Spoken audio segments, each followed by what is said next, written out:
this gem. Look at it.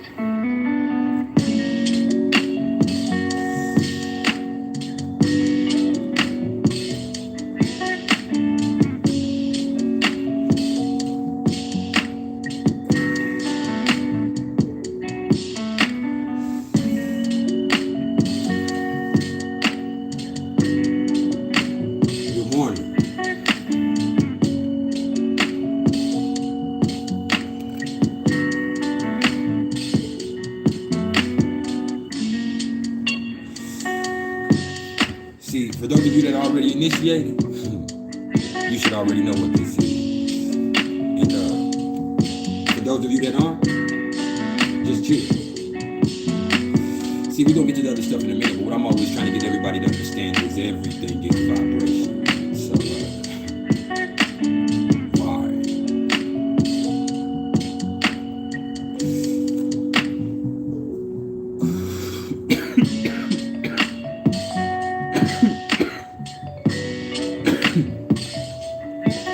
how y'all doing this morning?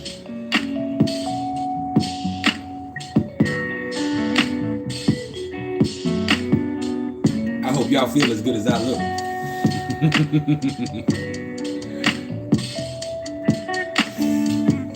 Pardon my Leo.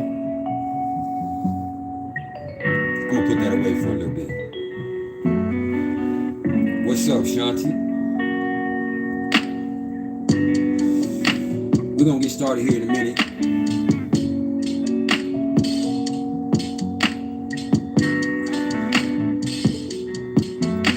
The first vibe.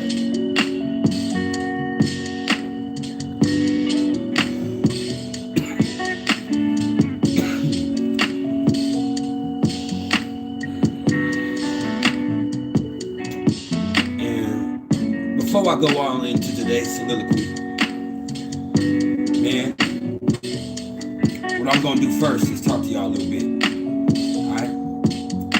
And then after we have our little discussion, in which, you know, it's gonna be pretty heartfelt from my end. We're gonna talk about what's going on cosmically. What's up, DeAndre? And then when we get done with that, then we're gonna break into the question and answer session. So, we're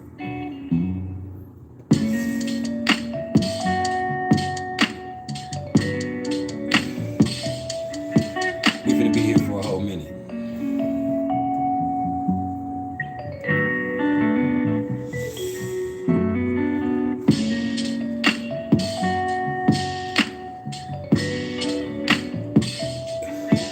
And if you haven't smiled yet today, now would be the time to do so.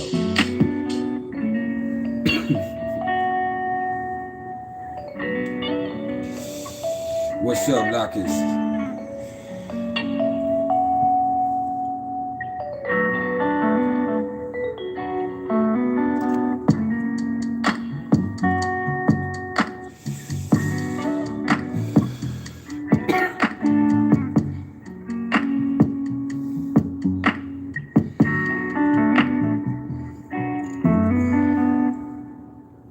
So, that's jamming, man. Do not attempt to adjust the picture. We are controlling transmission.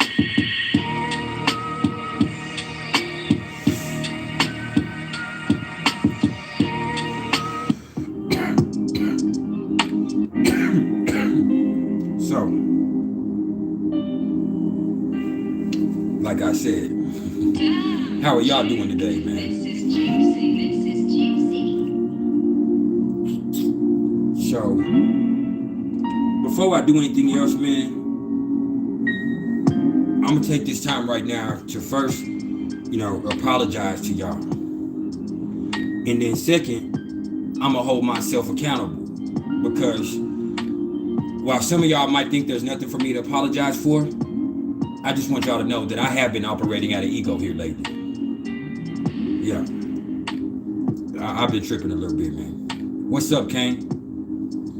You especially probably need to hear this, man, because, like, I done got away from who I am, you know. There's some things I said in a previous live that I did that was extremely insensitive, man. And I understand that I was trying to spread a good message, but I did it the wrong way. And see, the thing about me is my sensitivity is everything. I've been saying a lot of stuff without thinking about how other people feel about it. And that's not what I do. I know it sounds honorable to just speak the raw truth, but no. I am feelings. I give a damn about your feelings. And here lately, I haven't been conducting myself the way that I should be, man. I've been operating out of ego. I don't know when it happened, but there just came to a point where I started smelling myself. And then I started looking at things, you know, judgmentally. And it ain't right. Not to mention all of the times that I've been speaking on other people's business and what other people have going on that ain't got shit to do with me, which ain't what's up. That ain't what's up. Real talk, man. What's up, Mohai? I know people need the truth, DeAndre, but the truth of the matter is, I need to make sure I'm keeping it real with myself. And I'm always telling everybody that, you know, they can't go get a splinter out of somebody else's eye when they got a log in their own eye. Guess what? I got a motherfucking cabin in my head right now. I've been tripping, man. I've been tripping. I've been operating out of ego, family. You know,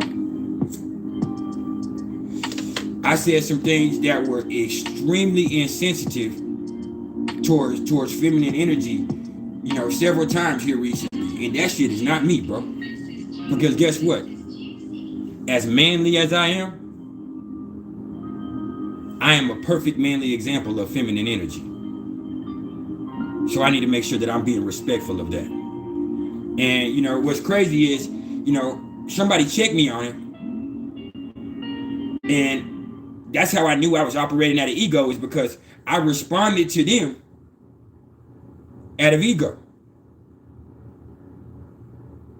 I responded to them out of ego. Hell, a couple of weeks ago, maybe even like a month ago, I had somebody that usually we have great conversations with, you know, they commented on something that I said to somebody else and told me that I was being rude to them.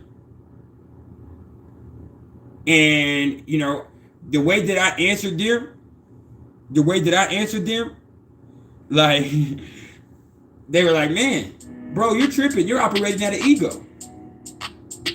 And instead of checking myself, which is what I should always do, because the best part of me is that I'm able to hold myself accountable, I blocked them. I ignored them. I blocked them. I'm like, motherfucker, I ain't operating out of no motherfucking ego. Fuck you. And this is somebody who, you know, I don't know personally, but I don't have to know you personally to care about you. This is somebody who had joined my group. This is somebody who had came under my umbrella that I kind of treated real coldly when they were just telling me the truth. They were just telling me the truth. You know, when somebody tells you that you're operating out of ego, sometimes you do need to check yourself and see that you are. Matter of fact, all the time, you need to check yourself and see that you are. That doesn't mean that you are, but you need to check yourself and see that you are. Because in this case, for the last, I don't know, month or so, I have been. Like, seriously, man. Like, anytime that I've spoke adversely on what anybody else has going on, anytime that I done said something that was, you know, that was judgmental towards somebody, like, the first thing I should have done was check my own energy first. All right? So, I'm not going to take it too much farther, but just say that I apologize, man. And, you know, this journey that we're on of knowledge of self, like, it starts with me holding myself accountable first. That's what type of dude I am. But I also have to understand that with me, see, I get self-righteous. With that Mercury and Leo in mind, I get self-righteous. I start thinking I got it figured out, you know? I start thinking that, you know, just because I do hold myself accountable, that I'm better than the next motherfucker sometimes. You know what I'm saying? Oh, you good. You hold yourself accountable, Rodrigo. You're good. And so in the process of speaking on holding myself accountable and putting myself up on this pedestal for holding myself accountable, sometimes I forget to hold myself accountable. And so with me, like, that's what I'm gonna do first. You know, maybe it's, you know, it's because I've gotten away from what I came here to do, was just give y'all the knowledge of self, teach you about your own power. You know, I started relishing in it a little bit, whatever the fuck it is. This is my most sincere apology, man. And I just want y'all to know that from this point forth, like, this something else. Maybe that's what that new moon was about for me, man. Like I was telling everybody about truth, but I just really need to keep it real with myself. Like, I ain't done shit yet. I've done a lot, but I ain't done shit yet. This is just the beginning.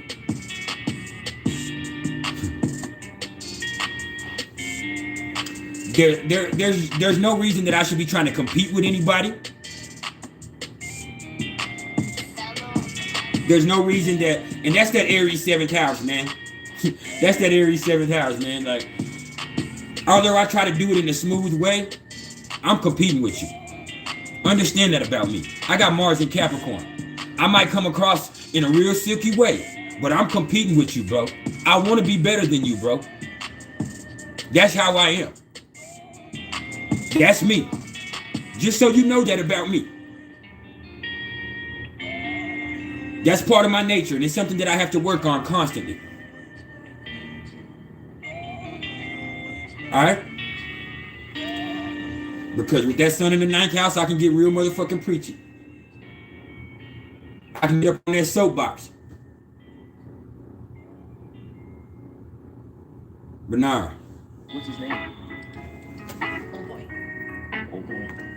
Yeah, that's great. Nah. Like I said, it's time to do something else. It's time to get back to the basics. That's why I done started recording on my pre-recorded series. Y'all can catch those throughout the week. Right now, this week, yeah, Pride is the Devil is one of my favorite songs with J. Cole and Lil Baby. But I listened to it, as a matter of fact, and that's crazy that you said that, because this would start slowly stewing in me, but I was riding and listening to that, and I started crying with my emotional ass. I started crying because that shit hit home. Like, man, bro, you been tripping a little bit. And it might be so subtle that some people don't notice. But there's been more than one person that has called me out on it. And it shouldn't have took that much.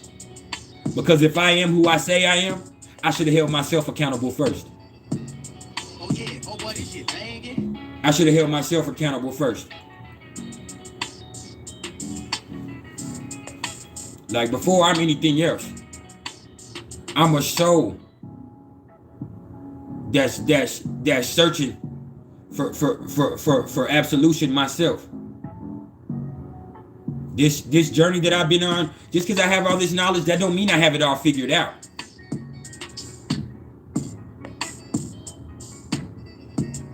Like, it doesn't mean I have all this knowledge. It doesn't mean I have it all figured out, man. And I gotta check myself. Like, it ain't hard for me. Just with that Mercury in Leo, with that being in the 10th house, especially when dealing with y'all, it ain't hard for me to start smelling myself. It ain't hard for me to let my ego take control. It ain't hard for me to start feeling self-righteous. That's why I'm the type of person that you have to constantly stay on my ass. I have to constantly stay on my ass. That's how I grow. There's been very few people other than my son's mom and my producer of my record label that I used to be on that kind of knew that about me. They're the type of people that they never let me make it. That's that Capricorn energy. That's why I love it so much. They never let me make it. I don't care how skilled I am. I don't care how talented I am. They ain't never gonna tell me I'm good enough. And it's not because I'm not good enough. It's because they know that the minute you tell me that I'm good enough, The minute that you lay up off of me, that's when I stop growing. That's the thing about me. The minute that I think I'm good at something, I'm never going to get any better. That's the thing about me. So I have to constantly check my energy. That's also has to do with having Sun opposite to Neptune in my chart. Like I have to constantly check myself because I can get disillusioned real fast. You understand?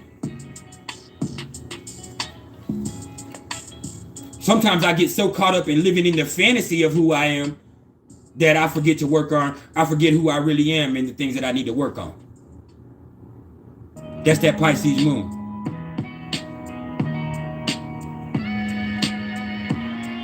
But it's all love.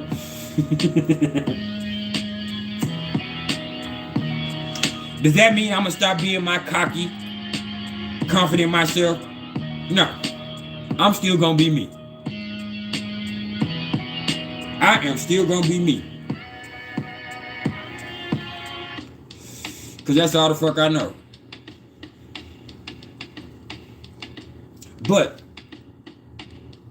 saying insensitive things, being disrespectful to people or energy that I really hold in the highest regards, that's something I won't do anymore. Being judgmental, I can't do that. And that's hard. Because I am an INFJ personality type. And that J stands for judging. The I stands for introverted.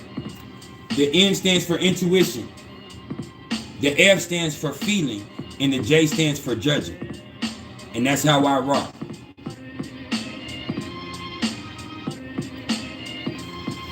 That's how I operate.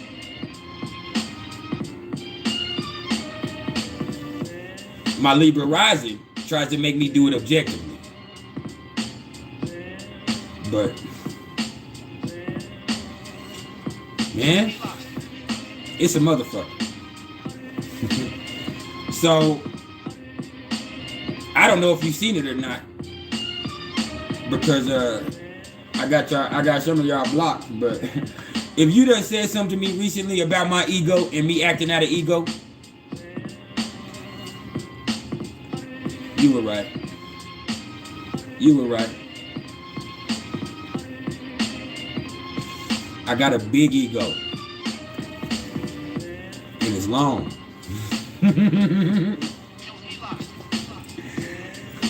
For real though. So if you're here and you haven't hit the like button,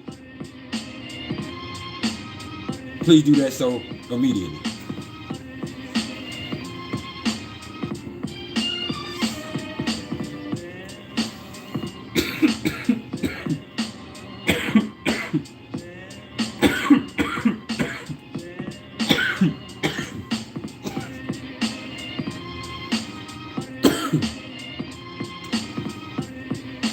Just smile. So, what the fuck do we got going on cosmically, man? Let me light my shit, hold on.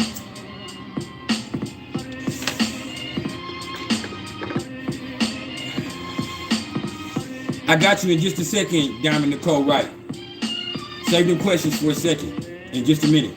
Let me talk to y'all for a second about what we got going on in transit cosmically right now for everybody universally. All right. First, let me shoot myself to the cosmos.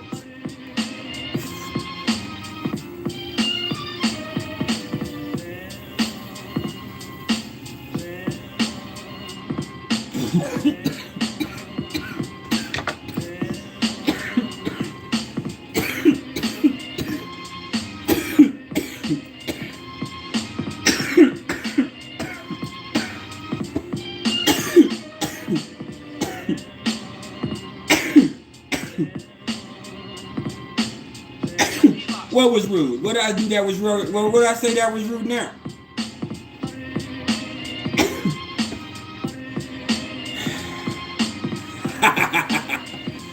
That's always. What Smokey say? already know what Smokey say. I've been high all week.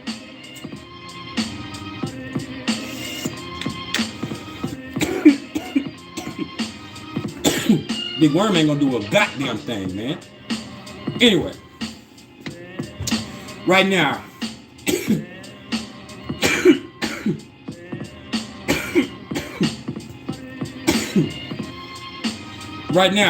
we got the sun at 16 degrees of Sagittarius. We got the moon at 16 degrees of Aquarius.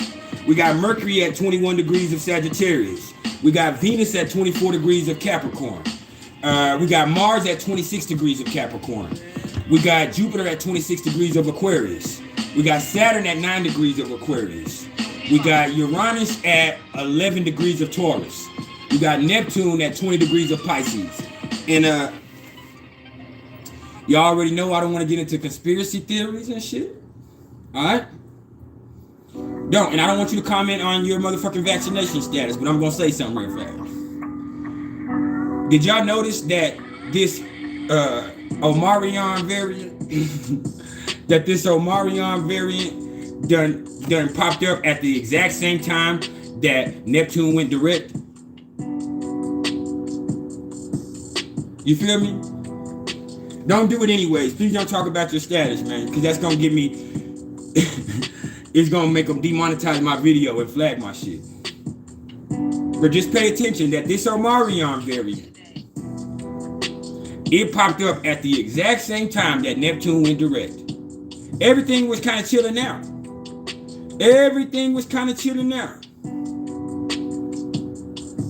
No, I'm not no SoundCloud rapper, bro.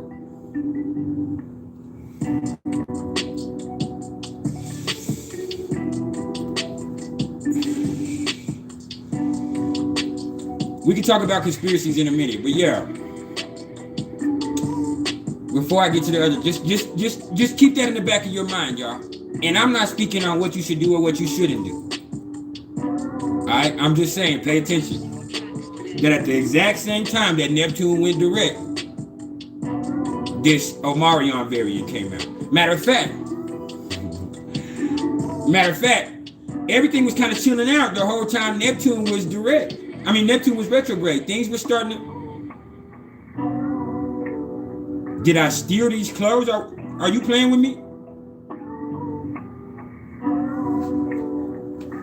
You disrespecting the right one.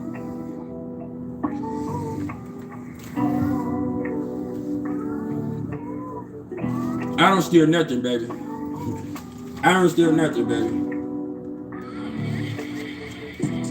Get the fuck off my page, bro.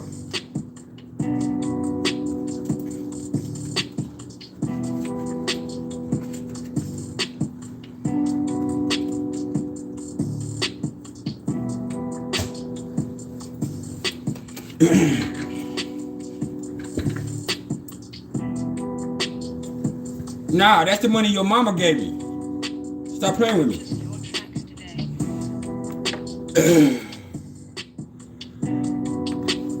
Deuces. It's all gravy, he gone. That's not an ego test. That was disrespect. Understand, having ego and tolerating disrespect are not the same thing. You can be great. Understand? If a motherfucker come on playing with you, you responding adversely is not operating out of ego. That's not the same thing. Me operating out of ego is me coming onto a live and attacking a certain dynamic. You feel me?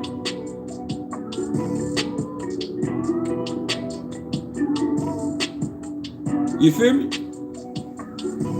The money ain't nothing. That wasn't shit. But probably $600 or $700.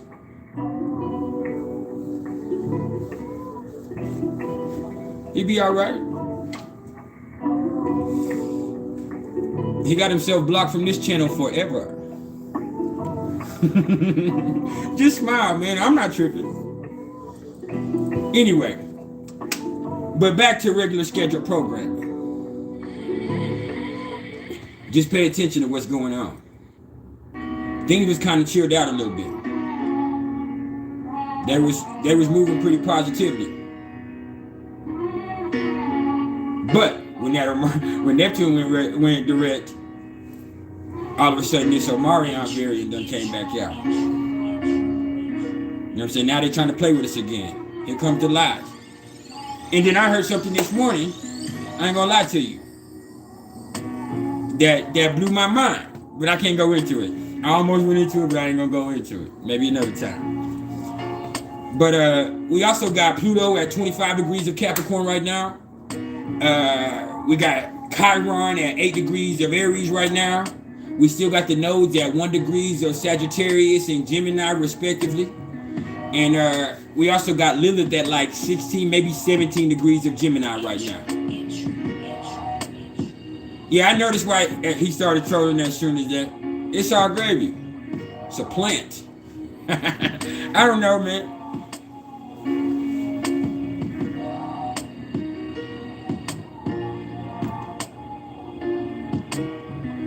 Hey, they here. You gotta be careful. You have to be careful. People don't want you to have an opinion, whatever that is. And that's okay. Because I'm gonna speak my mind regardless. I'm not apologizing for that shit. Now, right, you hear it? Hit that like button for me.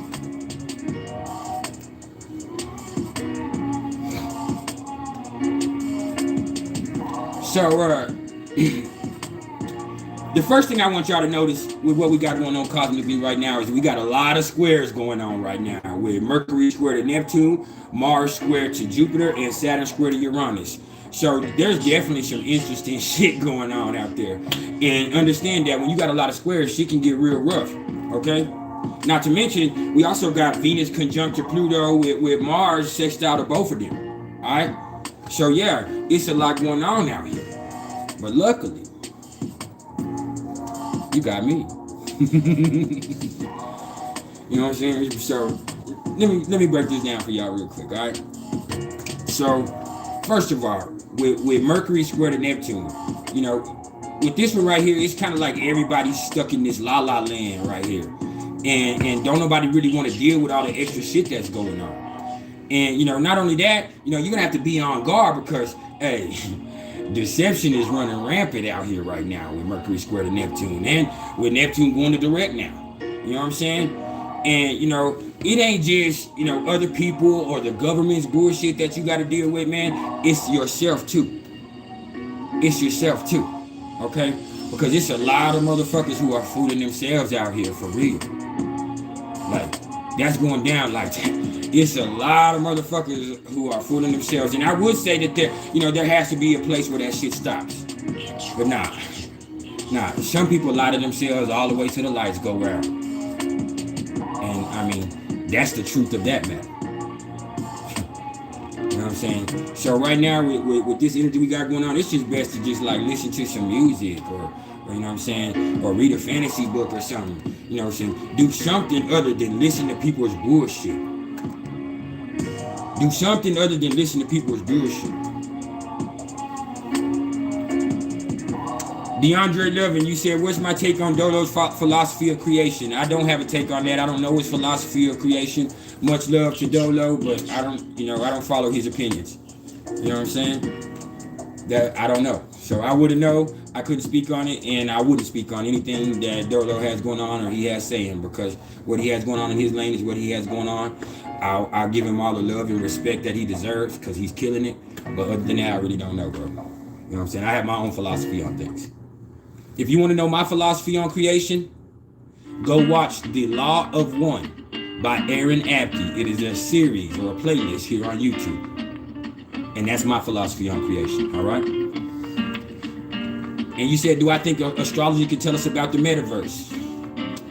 It's possible. Astrology can tell you about a lot of stuff, but I don't think the metaverse is anything, anything to be worried about at all. You know, I think people just like to take things and blow things up in their mind. You know what I'm saying? Metaverse is not anything other than the name of a company changing. You know, that's what that's about. Metaverse has nothing to do, in my opinion, with anything other than that man changing the name of his company. Until I see something change, then I will see what happens. Okay, but you also have to understand I have Saturn and Sagittarius, so I don't believe shit until I see it. You did? That's why astrology is so relevant to me, because I can see it play out in my everyday life. I can feel it. That's why I've stuck to it since I was 8 years old.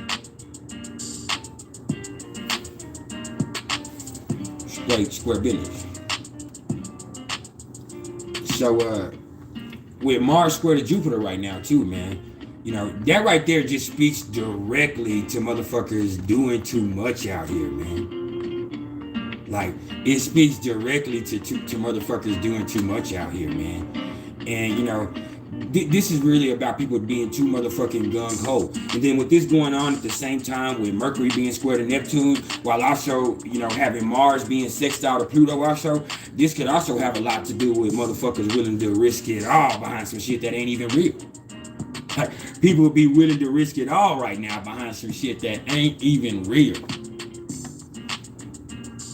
Whether they've been lied to or whether they lying to themselves. Whether they're not seeing things clearly, or maybe, you know, the thing they want just doesn't exist the way that they think it does. That's always something worth taking into consideration. If you hear, please hit the like button and understand that it's not for my ego. It's for the algorithm. It helps me expand my platform. It lets YouTube know we here. It helps me get out to new audiences. You feel me? But yeah, man, you know, just understand with Mars square to Jupiter right now, positivity is awesome. And being fearless and believing in yourself is cool in the motherfucker too. But everything needs to be tempered with just a little bit of caution right now, for real. Because if you do too much, you might fuck up a good thing you have going for you. You might fuck up a blessing. You know, and with this, you might put your energy in a big way into the wrong channels with Jupiter and Mars right here doing this. Big C made a bango. So what's powerful houses in astrology, in my opinion? All of them are powerful in their own way. All of them. My sun is in the 9th house, Nino. I'm a seeker of truth, Nino.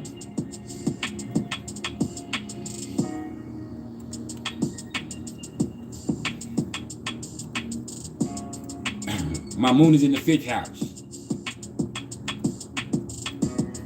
I got Pluto in the 1st house in Scorpio.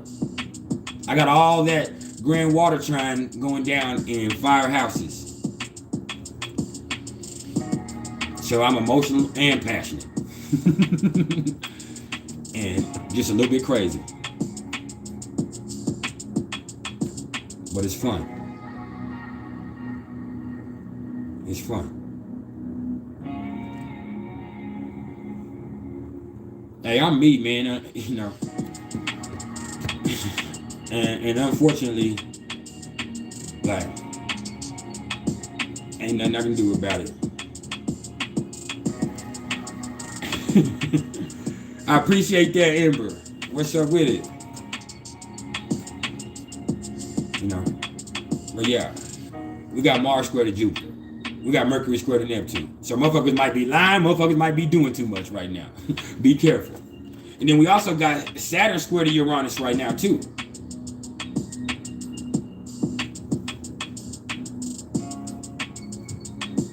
Maybe. That sounds like, but that does sound like some hate coming spewing right there. It's all right though. But anyway, with Saturn square to Uranus, man, you know, in my opinion, you know, this is really just saying that it's time to break free from them old worn out ways of thinking that you've been having going on. And so you might see people kind of find themselves feeling extra motherfucking rebellious right now. And, you know, so this might be a time where, you know, working within somebody else's authority might be an issue for you. It really might be an issue for you. You know, it might be a little bit difficult. But also understand that also might be necessary. So, you know, with this, Nino, it's love, baby. You said hot when you said water and fire make what steam. That Big C made a bang of. you poking at me and I'm emotional. Anyway, but you know, with this right here, people are just gonna have to find a way to slowly but surely start doing things differently, you know, without upending their whole world and fucking their shit up. Because the probability of that happening with Saturn squared to Uranus is definitely out here, man. For real. Hey, and me myself, I got the sun right now in conjunct or quincunx to my midheaven. So, man, the propensity for me to take things the wrong way is out there like a motherfucker, man. But I understand that. And I'm just trying to work with it. But yeah, man.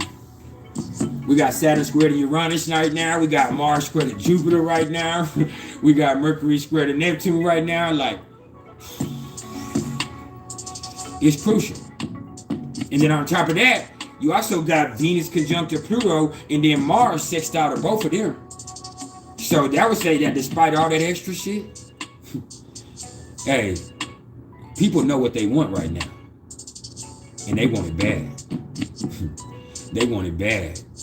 And then the truth of the matter is, they have all the power and energy they need to go get it.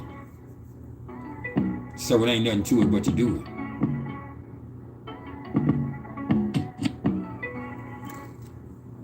You don't have to walk on eggshells at all, Nino. It's love, baby. You can say whatever you want. You be you, I'ma be me. But yeah, man. With Venus conjunct to Pluto, then Mars sextile to both of them, man, this is some very sexy energy out there, man.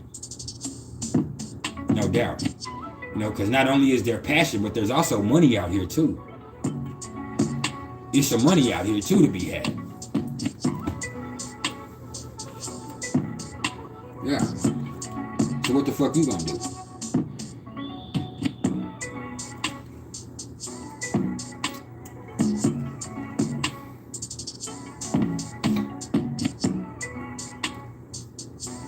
And then for these next few hours, I also know with the sun being at 16 degrees of Sagittarius and the moon at 16 degrees of Aquarius, that's a sextile. So with the sun sextile to the moon, that also is just saying that, hey, man, people feel kind of comfortable with themselves right now.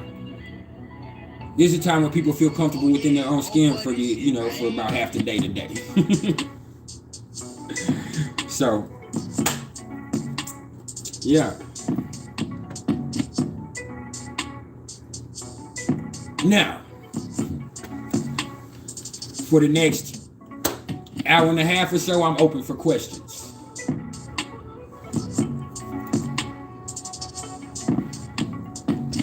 But I can't guarantee you're gonna like the answer. Oh boy, you went dumb on this one.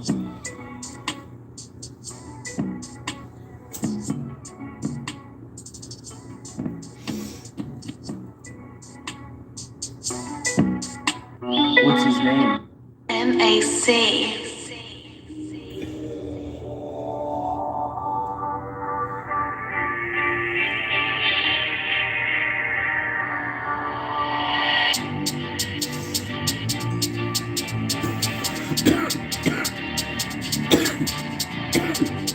Y'all done brought y'all's homeboy in here trolling me.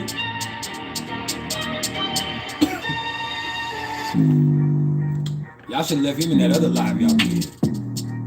Cause I know y'all go back and forth.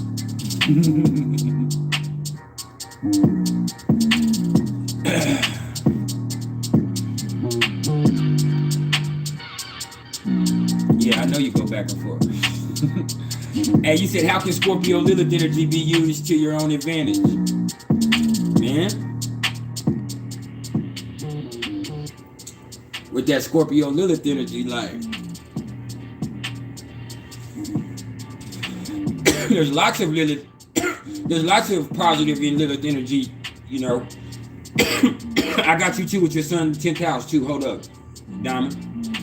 But you know, with Lilith energy, first of all, you have to own it. You have to own it. You know, if that's the shadow part of yourself, you have to acknowledge it's there. Take it from me. I am the shadow. Matter of fact, I'm always living within the shadow. I gotta come out into the light. But with Lilith, man, with Lilith in Scorpio, the way to work that is use the focus that comes along with it. Okay? Use it as business savvy. Use it to know what people want. Susan Stokes said VOG.FYI. That's a robot. The robots are here. But yeah, real talk, man. Like, use that laser focus. Use that business savvy. Just don't manipulate people. That's the thing. See, the thing with Lilith and Scorpio is you know what people want. You are what people want. So give it to them. Just don't do it in a fucked up way. Yeah, there goes that orb. I know. Hey, let me tell you something. My mama, my nana, they always here. They always right here with me. They always right here with you. The best parts of me is them. MAC. And I firmly believe that.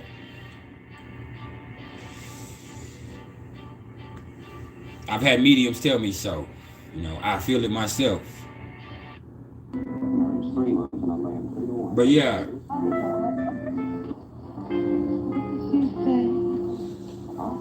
You know, with Lilith, man, it's just about owning it. It's just about understanding that, you know, dark does not mean bad. That's not what it means. It's still a part of your nature. You know. You have to understand that, like, when I do my Lilith videos, I always kind of give y'all a reference. Like, you have to understand that sometimes it's that Lilith energy that got you through the worst parts of your life. You understand? It's some things that you wouldn't have been able to accomplish without that shadow. It's like that one episode of Walking Dead when them dudes had Rick and Carl jammed up on the side of the road, and they about to rape Carl and kill them both, and they got Rick hemmed up, and then Rick bit that dude's throat out. That's Lilith. That's the shadow. That you wouldn't have been able to do that. You need that part of yourself sometimes. You know, if I didn't have my Lilith energy, if I didn't go through what happened with my mama, finding my mama dead when I was 13 years old, and sitting up in there with my mama's dead body for hours, and having to look at that body and touching it and look and tripping out, and you know, looking into my mama's eyes, and being stuck in a house for hours with a fucking dead body of my mother, and having to really look at that, and doing so, understanding that, you know, my mama wasn't in there. Whatever that was, that hunk of meat, that wasn't my mama. I had a thorough look over of it. And I know that's fucked up, but that's Black Moon Lilith in the 8th house. I had a thorough look. I was stuck in there for a long time with my mama's body. So in a house before anything had happened. I mean, the ambulance came. And I'll tell y'all that story another day. The ambulance came, but I don't know if they thought I was older because I was chubby or if they were just racist. And they saw us as black kids, but they saw my mama, they checked her, they put a sheet over her, they said that they don't take dead bodies, that we need to call the coroner, and they left. It's a little country ass town in Texas. I'm 13 years old, my sister's 10. They just left me and my sister there with my mama's dead body. And all our family lived an hour and a half away, so we didn't have a long distance, so I had to go next door, call my uncle, and get my cousin on the phone and tell him, hey man, my mom's dead. We're in here we're over here with my mama's dead body. Like, please send somebody to come help us. You know, and they did. What? Nino, but yeah, like they did that in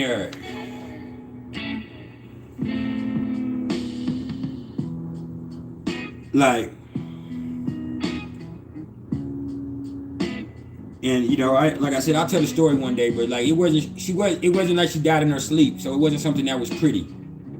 You understand? But I also don't want anybody to feel sorry for me either.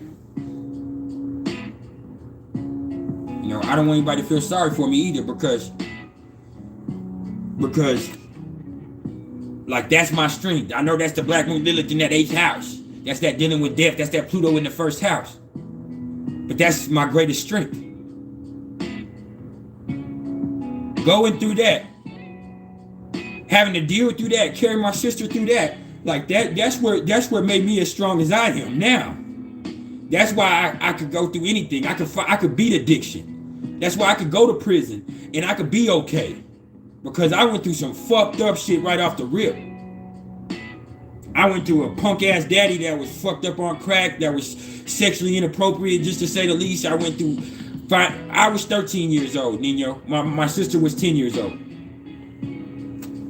You know, and then I went through that, amongst other things. So, you know, going through that off the rip, that's what made me be able to take anything. I can fade anything that this universe throws my way.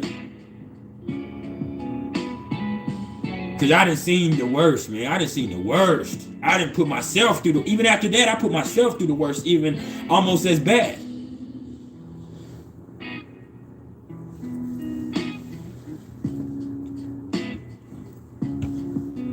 And like, the thing is, the thing with Lilith, with all that dark energy like that, is you can't escape it. You have to acknowledge that it's a part of yourself. You know, you definitely, like, that's a part of yourself. And either you can let it destroy you, you can run from it and let it fuck shit up in your life, or you can own it, work with it, deal with it, let it empower you. That's the thing about Lilith. Same thing with Chiron. My Chiron's in the 8th house in Gemini too, with three degrees away from my Lilith. They're conjunct to each other. But I also have Charliklo there. And I'm not really big into asteroids and centaurs and shit, but Charliklo, go watch my series on Lilith, Nino. I have a whole series. I have a video for every Lilith placement there is, for every house placement and every sign placement. And I believe that my Lilith series is the best. And that's not me operating out of ego. That's just me keeping it all the way true with you. Let me stop crying. Excuse my cancer.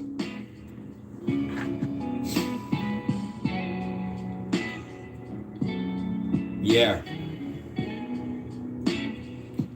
But yeah, that's when y'all ask me about the Black Moon Lilith, like the Black Moon Lilith, that's really my expertise. See, Lilith is at home. I got you in a second, Charliklo. But Lilith is at home in Scorpio. And Lilith is exalted in Gemini. And I just had a Lilith return right now too. So maybe that has a lot to do with the ego, with this Chiron return I have going on. You know? Because Lilith, like I said, is at 16 or 17 degrees of Gemini right now. So it's conjunct my Chiron right now. And it's still just like 3 degrees off from my natal Black Moon Lilith. So, you know, maybe that has to do with the fact that I'm having to check myself right now. But either way it goes, man. Lilith, man. That's how you deal with Lilith. Like I just did. You cry about it.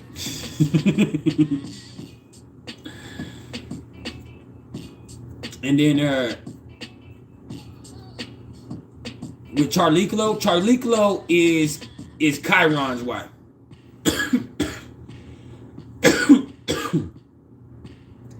Charliklo is Chiron's wife. And kind of it's like Charliklo shows your hidden power. It's the areas of life where you'll be the most powerful. Through going through stuff. No, I don't know the number. But I also have Charliklo in 8th house Gemini also. So I get my power from that. The same thing that, you know, they say the same thing that'll make you laugh or make you cry.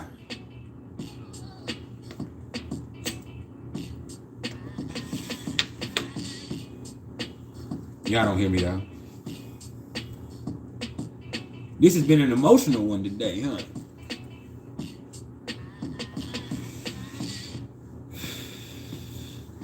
But let me see. Well, I got both the sun and the moon right now. Well,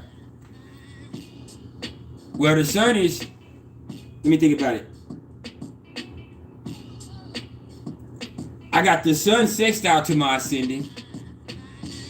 And then I got the moon trying to my ascendant. So, yeah, exactly. I got, let me see what else I think I got going on. I got Mercury and the sun both. I got both Mercury and the sun in conjunct to my midheaven.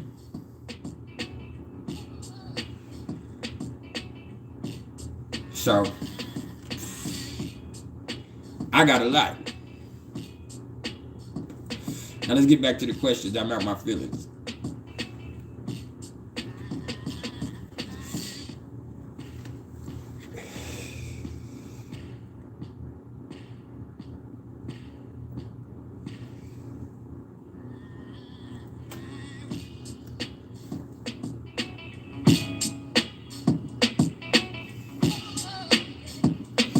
Did anybody ask any questions that I missed, by the way? Oh, Diamond Nicole Wright, you said your sun is in the 10th house.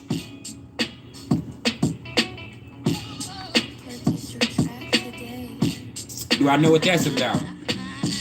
Yeah, you're an ambitious person. And it also means that people love you. Like, you're generally well liked by people with your sun in the 10th house. It also means that, you know, you probably be blessed in any career. You probably could end up having a good career. You know, you're a popular person with your sun in the 10th house. People fuck with you. And that's because you're positive. You're confident. And your confidence is infectious to other people with your sun in the 10th house. People want to follow you because you cool like that. And so that's the thing about the sun in the 10th house. I have my Mercury and Venus both in the 10th house.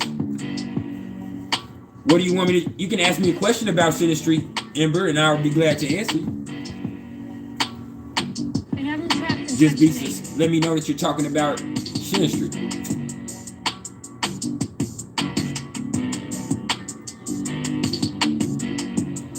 I'm gonna light up another string.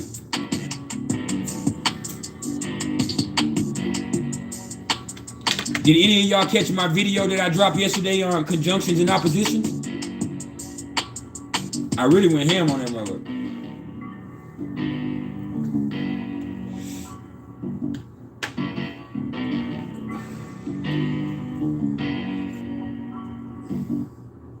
Yeah.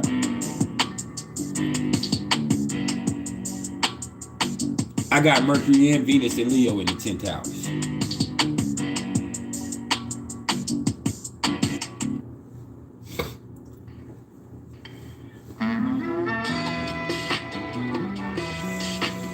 It's definitely worth catching.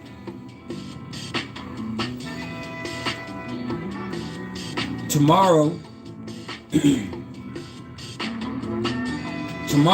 I'm dropping a video on trines and squares, and I'm also going to drop a video on retrograde planets, because I did a live on it. But when I'm doing those lives, like these lives, called those lives. When I'm doing these lives, man, like, it's so easy for me to get off on a tangent.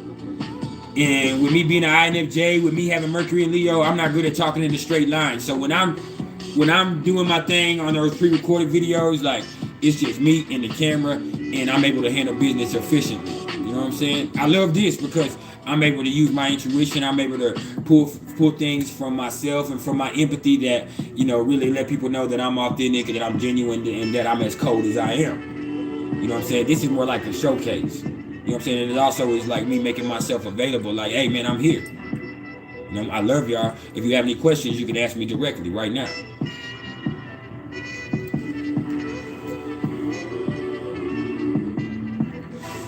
What does Chiron in Scorpio mean? Chiron in Scorpio could mean a lot. It could mean that, you know, in all honesty, that you went through some type of abuse when you were younger. You know, it could mean that, you know, you struggle with intimacy with people. That's something that went down when you were a younger person, or, you know, maybe even in past lives, but most likely when you were younger, something that went down when you were younger. You know, that just lets me know that, you know, something in that made you really have a problem with allowing yourself to feel vulnerable. You know what I'm saying? And like, for you're very secretive, and it's because you've been hurt by people. Like with Chiron and Scorpio, like, you don't trust anybody because when you were younger, the people that you trusted abused you. So from that point forward, you don't trust anybody. And you have a problem with being vulnerable because as soon as you're vulnerable, you feel like somebody can come in there and do something to hurt you. So that was rough.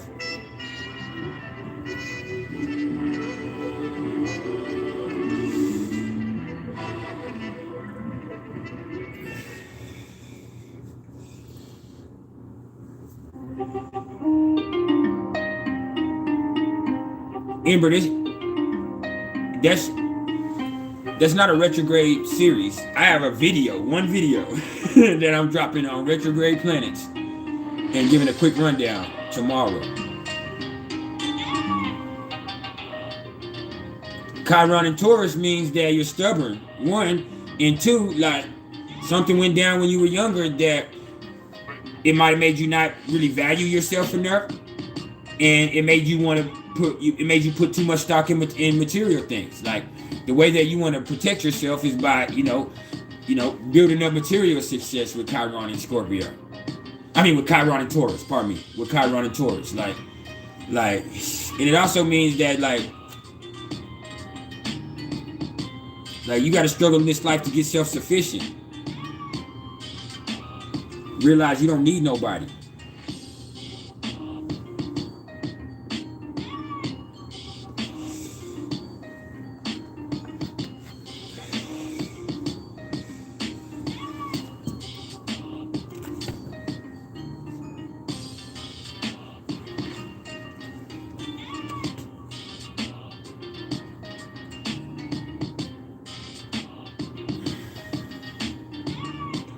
What if you have Lilith conjunct your North Node? If you have Lilith conjunct your North Node, then you integrating your shadow, you getting comfortable with those parts of yourself that you're not so comfortable with, is a big part of you getting where you need to go in this life. That's a big part of you clearing out whatever karma you brought with you from last life.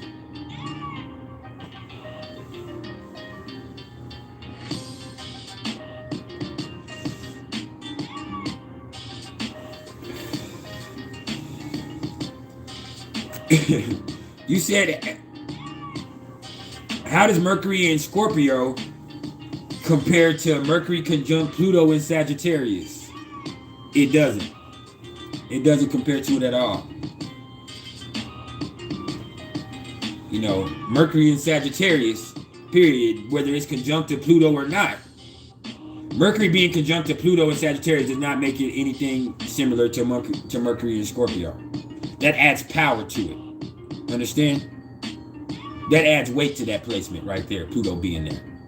But other than that, you're still blunt. You're still going to speak your truth. You know what I'm saying? Like, Mercury and Scorpio, you have to understand Mercury and Scorpio, just like the sister sign of Mercury and Taurus, like they're masters of knowing what's going on that's unsaid. You understand? Mercury and Scorpio is very secretive. They only let on so much. They only let on so much. And even that, they're always gonna hide a little bit. Mercury and Sagittarius, even with Pluto there, Mercury and Sagittarius cannot help but tell you what's on their mind. And then with Pluto there, like what they have to say is probably gonna be powerful too. They might have some shit to say that just might change your life. You know.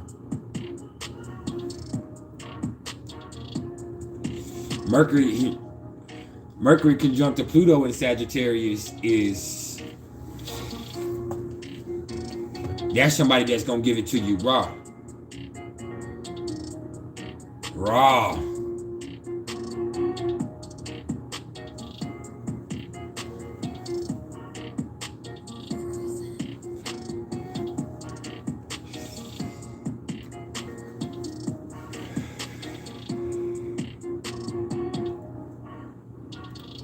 Yeah. Mercury in Scorpio is always, that's an extremely tricky placement right there. That's somebody that's always watching. That's somebody that's always looking for a way to work your ass. They're looking for a way to get their agenda across.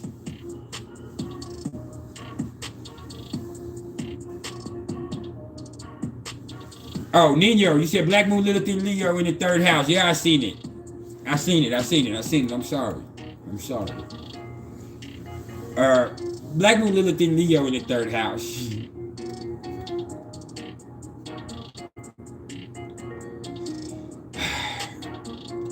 You get in your ego. With Black Moon Lilith in Leo in the 3rd house, like,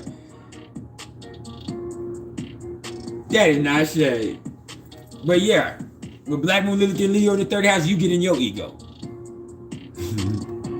Like, your confidence is a motherfucker. When you get to feeling yourself like you will, and with it being in the 3rd house, like, that means that you probably had some trouble with your brothers and sisters too, with that being in the 3rd house too. Like, if you have brothers and sisters, like,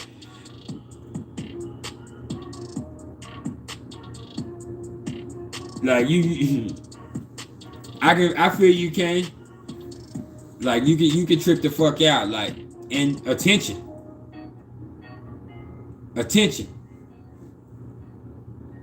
is a motherfucker for you. And you also can exaggerate. With Black Moon Lilith and Leo in the 3rd house, you can exaggerate.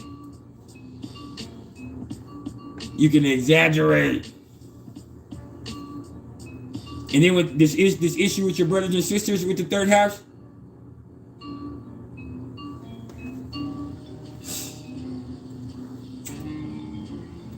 it's not them, it's you.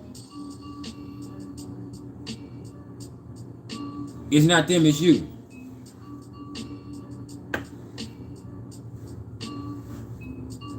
You check that ego.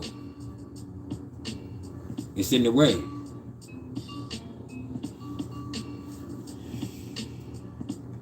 For real.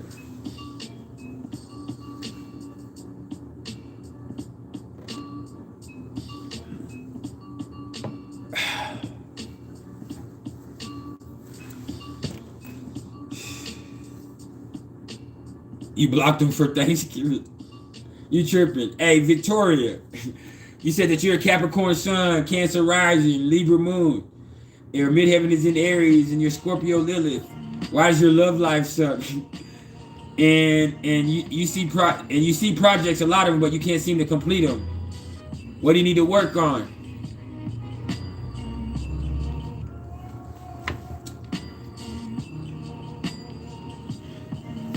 First of all, that's a lot. That's a lot.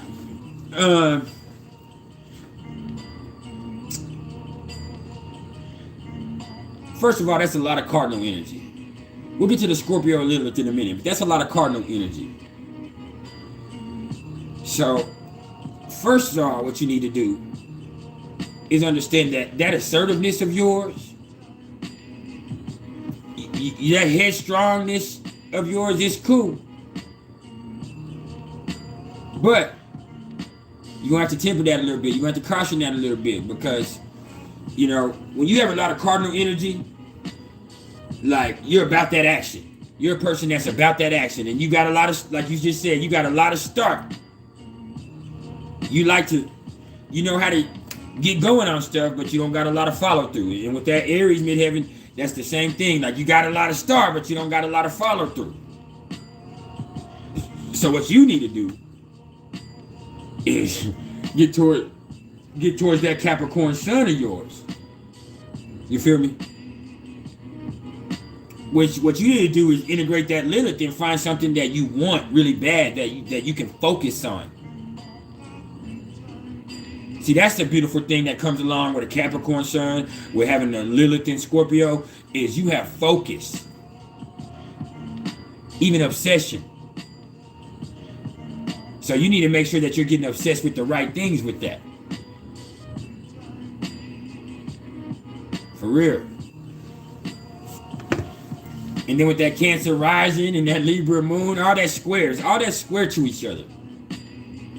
Like, when I see a lot of squares in that big three and in that midheaven and all that, and all those cardinal placements and in those cardinal houses, like, I'm seeing somebody that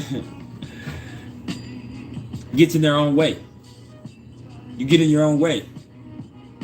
You have a whole bunch of different energies going at cross purposes. So you have to find some type of way to get all of that shit going in the right direction. And that Libra moon ain't gonna help none because it's indecisive as hell.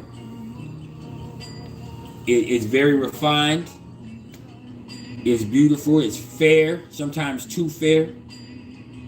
But more than Libra rising, more than Libra sun, that Libra moon is the most indecisive placement there is. So yeah, man.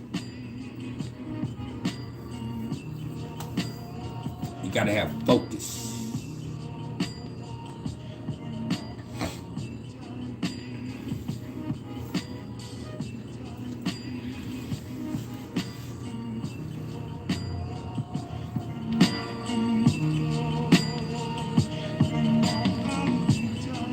Allison Matthews, we got another robot.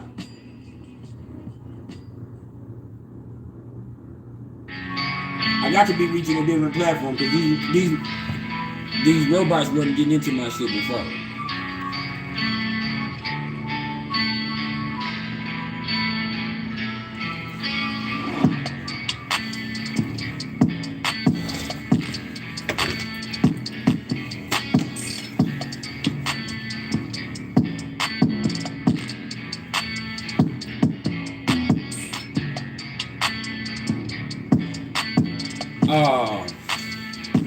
I fucks with you too, Victoria.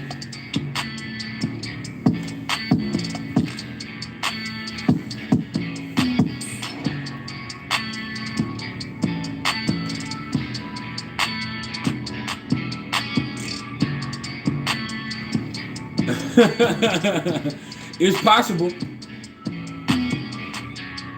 Diamond Nicole Wright, Pluto in Sagittarius. Pluto and Sagittarius people want freedom at all costs. And so, at their best, like these are people that are really searching for truth. These are people that usually are positive through the deepest, darkest of times. But the negative part of Pluto and Sagittarius is those people right there, they can sometimes spend their whole life looking for something that's right in front of their face the whole time. So, that's the thing about Pluto and Sagittarius.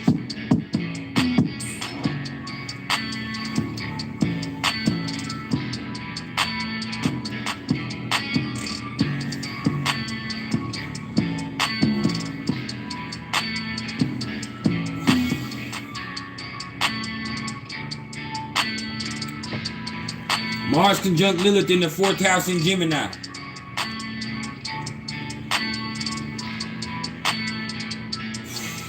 Man, I got Mars in the 4th house, and I also have Lilith in Gemini. But I got Mars in Capricorn, which represents my pops, in the 4th house, and I have Lilith in Gemini in the 8th house, which is my pops. But with that right there, man, that just tells me that,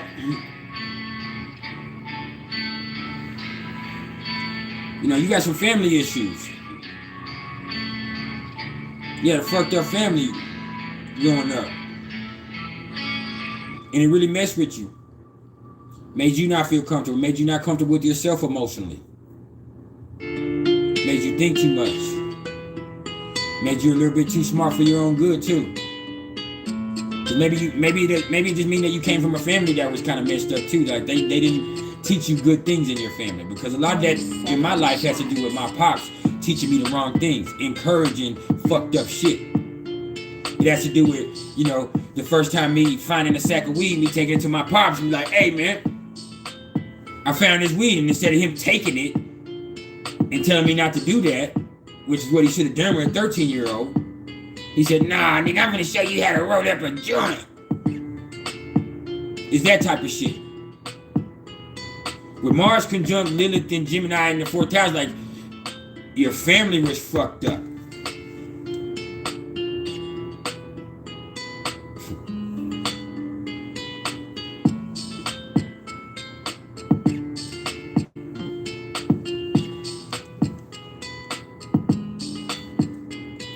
Yeah.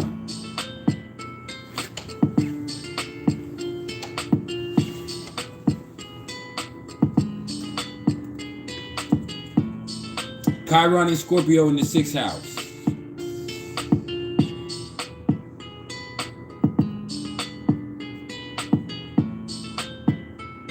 First of all,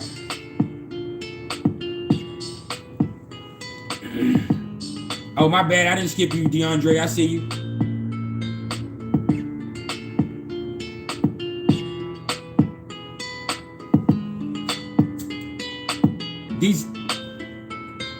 These comments are not coming in order or something. I don't know what's going on, but like I'll see some and then some will come in fucked up. Some shit will pop up that wasn't there before in between other comments. So I understand that. But with Chiron and Scorpio, I'll get to you in a second.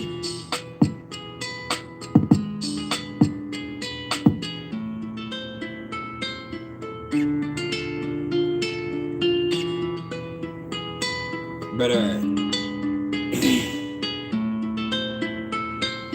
ask the question, can't even heard it. I'm trying to see Chiron and Scorpio in the 6th house for Ember right here. What I skipped? Nino? No, I seen the Aquarius. No, I see Aquarius in the 8th house. What I skip now? I'm not seeing anything. And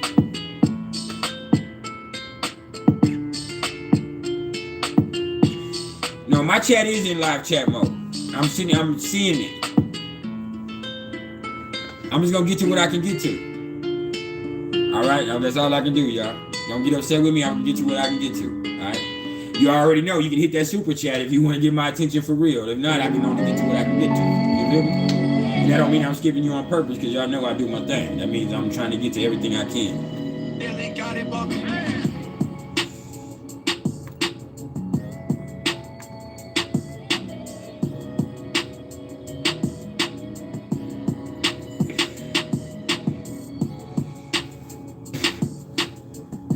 But let me check my ego. Because Nino, you are right. I was in top chat, not live chat.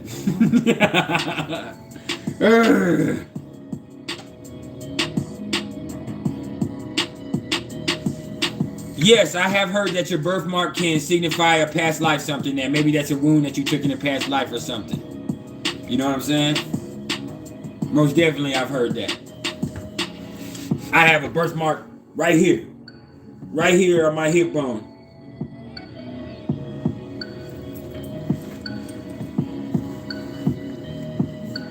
You can hit either one.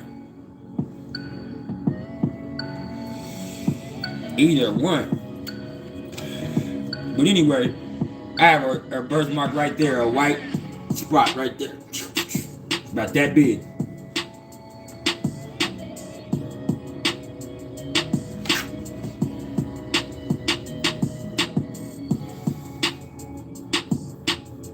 So, I don't know.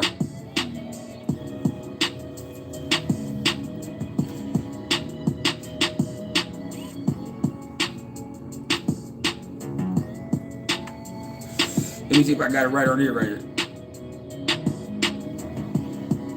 Man.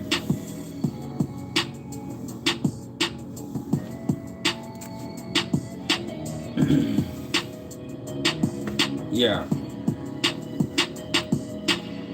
That's the only birthmark I got, I think. Unless I got one inside my booty crack or something, then I wouldn't know.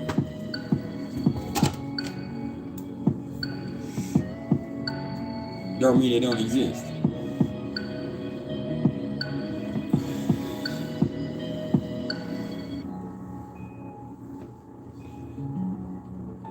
What you say, Nino? You thought you said you thought you said that birthmarks show where you were killed last lifetime. I don't know. That could be that. I've heard that before. But the thing is, everybody didn't get killed in the last lifetime. What's up, Wendy? Like, some people just died.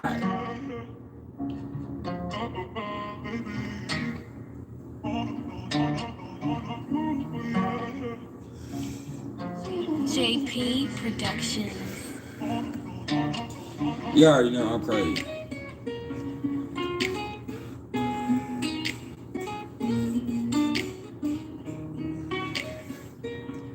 Unique Goddess, what's up?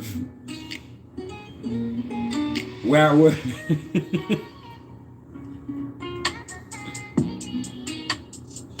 Yeah, hit that like button for me. It's there.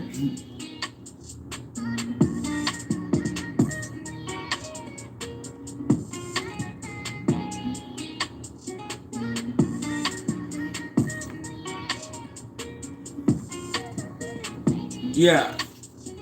The super chat is definitely there. Y'all got a super chat my goddamn self? That's what I'm saying, but we ain't talking about that. I don't even give a fuck about that. You got me talking about that. That's not what I'm here for. But it's definitely there for a reason.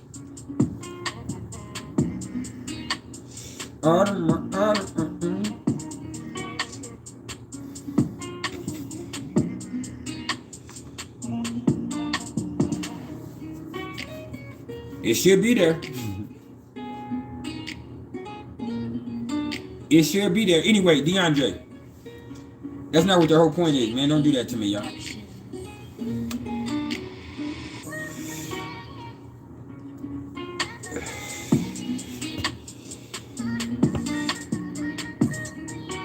I got this new camera right here.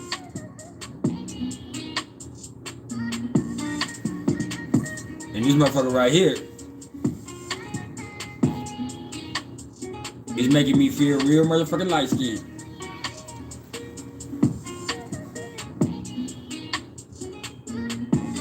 Anyway, Sun in Aquarius in the 8th house. Negative and positive. Well,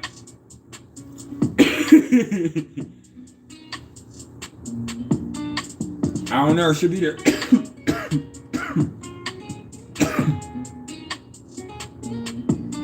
What's up, Yoshi?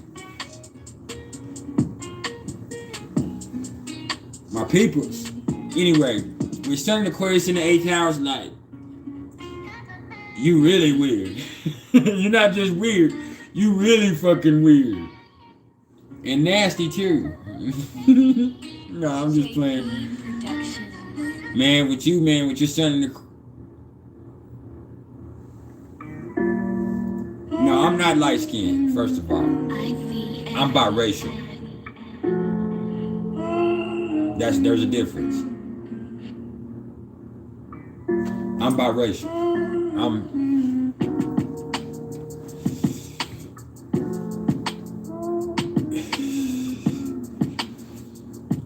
There's a difference. My mama used to always tell me that. She said, boy, don't never let nobody tell you you white or black, you biracial. Stop calling yourself a half-breed. But yeah. With that Aquarius sun in the 8th house, man, like,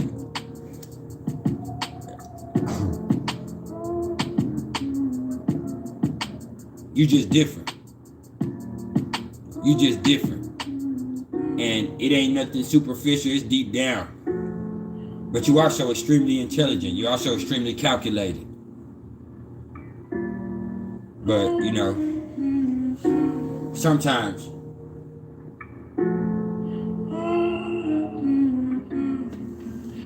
DeAndre Levin, he said, how can you be more sexually disciplined and be weird? You hate it. I knew you was weird and nasty. Man, the robots is here like a motherfucker, man. Y'all brought old boy the troll in here that was in here earlier, and then this motherfucker done sent the robots on me, man. These niggas talking about VOHFYI, man. What the fuck?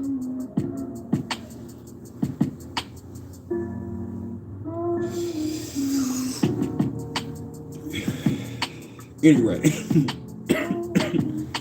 man, when you ask about, you know, becoming more sexually disciplined, what you and then ask how you cannot be so weird, what you first have to do is take the concept of being weird out the motherfucking equation, because there's no such thing. At some point in your life, you realize that you're not weird, you're genuine, you're authentic, you're unique. Now, y'all brought that troll in here earlier. I blame y'all all the way around. As soon as I said something about that motherfucking vaccine, or I said something about that motherfucking, I said something about this virus, I said something about the Omarion variant, that nigga jumped out and attacked me immediately. And nigga said, are you a SoundCloud rapper, motherfucker? Then the nigga said, did you steal those clothes? He might as well, you know. He might as well have called me the N-word. That's being real. But yeah, with that sun in Aquarius in the 8th house, bro, you're gonna come into a point through with it being in the 8th house, through maybe even going through some deep shit in life. Where you're gonna realize that you have to be comfortable with yourself, man. I mean, with anytime you're looking at 8th house shit, you have to realize that comes about, that energy is really brought about in the most uncomfortable of situations. Okay? So, one, with that sun in Aquarius in the 8th house, that was racist as fuck, but it's okay. It was, and that's not me trying to say everything's racist, because I'm not one of those type of people. Like I said, I'm biracial.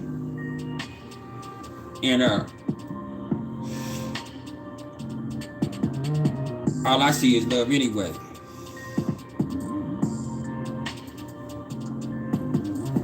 And I mean that to the fullest, because even if I see a sucker, I see a sucker that needs to be loved. Somebody needs to give that motherfucker some tough love so he can get up off that sucker shit.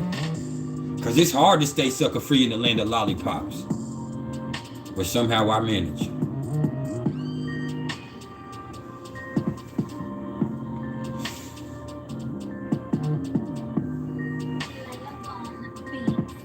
But anyway, either way it goes, man, with that sun in Aquarius in the 8th house, bro, like, you're just gonna go through shit in life that makes you realize that weird is just a state of mind. Weird is just a state of mind. Nah, you brilliant. Nah, you eccentric. And then when you're talking about becoming sexually disciplined, maybe you need to ask yourself, do you need to be sexually disciplined? Because with Aquarius right there, your freedom is important to you above all else. Your freedom is important to you above all else. You know, and that probably wreaked havoc on your life when you were younger. But now as you grow older, it'll empower you. But you have to go through some fucked up shit with that being in the 8th house. Might even be sexy. Either way, you're gonna be empowered. You feel me?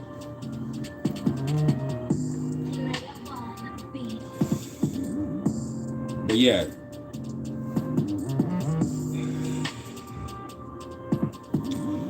As a biracial person, I have experienced racism from both sides of the coin. You understand? Like, here's the thing. Not only am I biracial, but I'm also, you know, really good looking. Without me, I'm really good looking. And I know this. I'm really good looking. I'm intelligent, extremely intelligent, well spoken, and I'm sensitive. I'm sensitive. So when I'm around all my black family or I'm hanging with my niggas, anytime I say something intelligent or I say something that refers to my empathy or I say something that's compassionate, man, you acting white. And that's talking down on themselves. I got you, creative, here just a second. That's disrespecting themselves. Because that's like saying that that's not you. And I understand that. I understood that from a very early age. Like, damn. Why would you say that? That's saying that they the only ones that can be smart. They the only ones that can be compassionate. Like, them the only motherfuckers that care. See, when you go up in the hood, you go up with a fucked up mentality like I did. Like, when you know, when you go up in the projects, your daddy a dope fiend, you gang banging and all that shit, like, being friendly is something that's considered a weakness. Caring for people, that make you look like a bitch.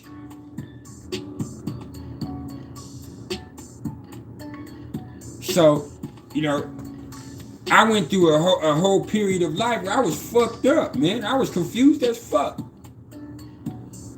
You know, and then with my white family, with my family, and I'm not talking about people, but with my white family, which they're different because they're Italian. It's not just, you know, Anglo-Saxon. They're full-blood Italian. But with them, like,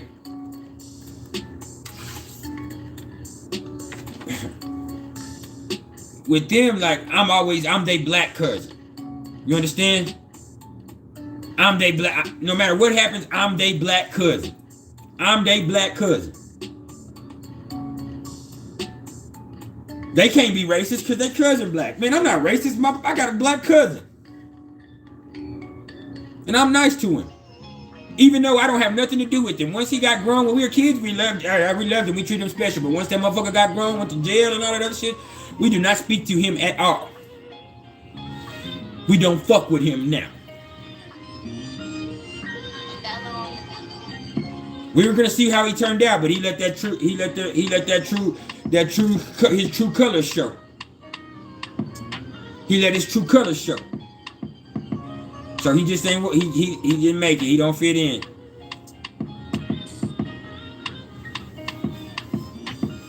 You know. Here's the thing. I'm gonna tell y'all. I'm extremely brilliant. I'm extremely brilliant. Because I have Uranus in the 3rd house, but it's retrograde. So guess what that means? That means I dumb myself down because of my environment. The 3rd house is your environment. You know, I dumb myself down.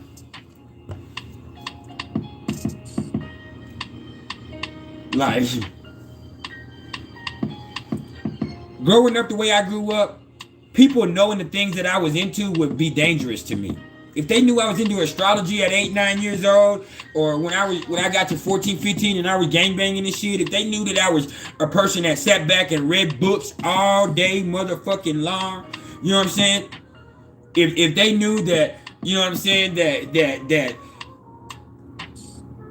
every time I saw a movie and I saw something negative happen to somebody, or if I saw a movie and I saw somebody do something triumphant, there's going to be tears coming from my eyes. That's why I don't watch movies with people back then, and that's why I was always out by myself listening to music. That's why I stayed the fuck away from people. You know what I'm saying? That would be dangerous to me.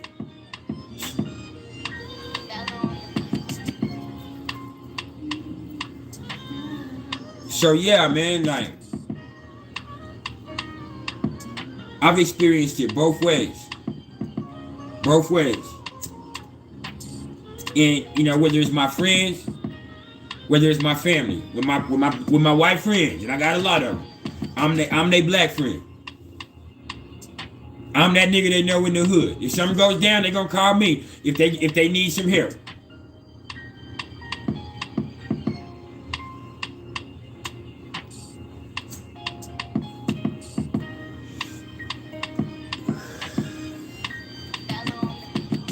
Because where I grew up at, Nino, because where I grew up at in West Texas, it's possible, NIL, but where I grew up at in West Texas, like I said, man, I grew up in the hood. I grew up on 13th Street, a block that got shut down by the feds. You know what I'm saying? In my city, where motherfuckers, like, if you being smart, you acting white. If you being compassionate, you being friendly, then all of a sudden, nigga, you soft. Now we finna start fucking with you.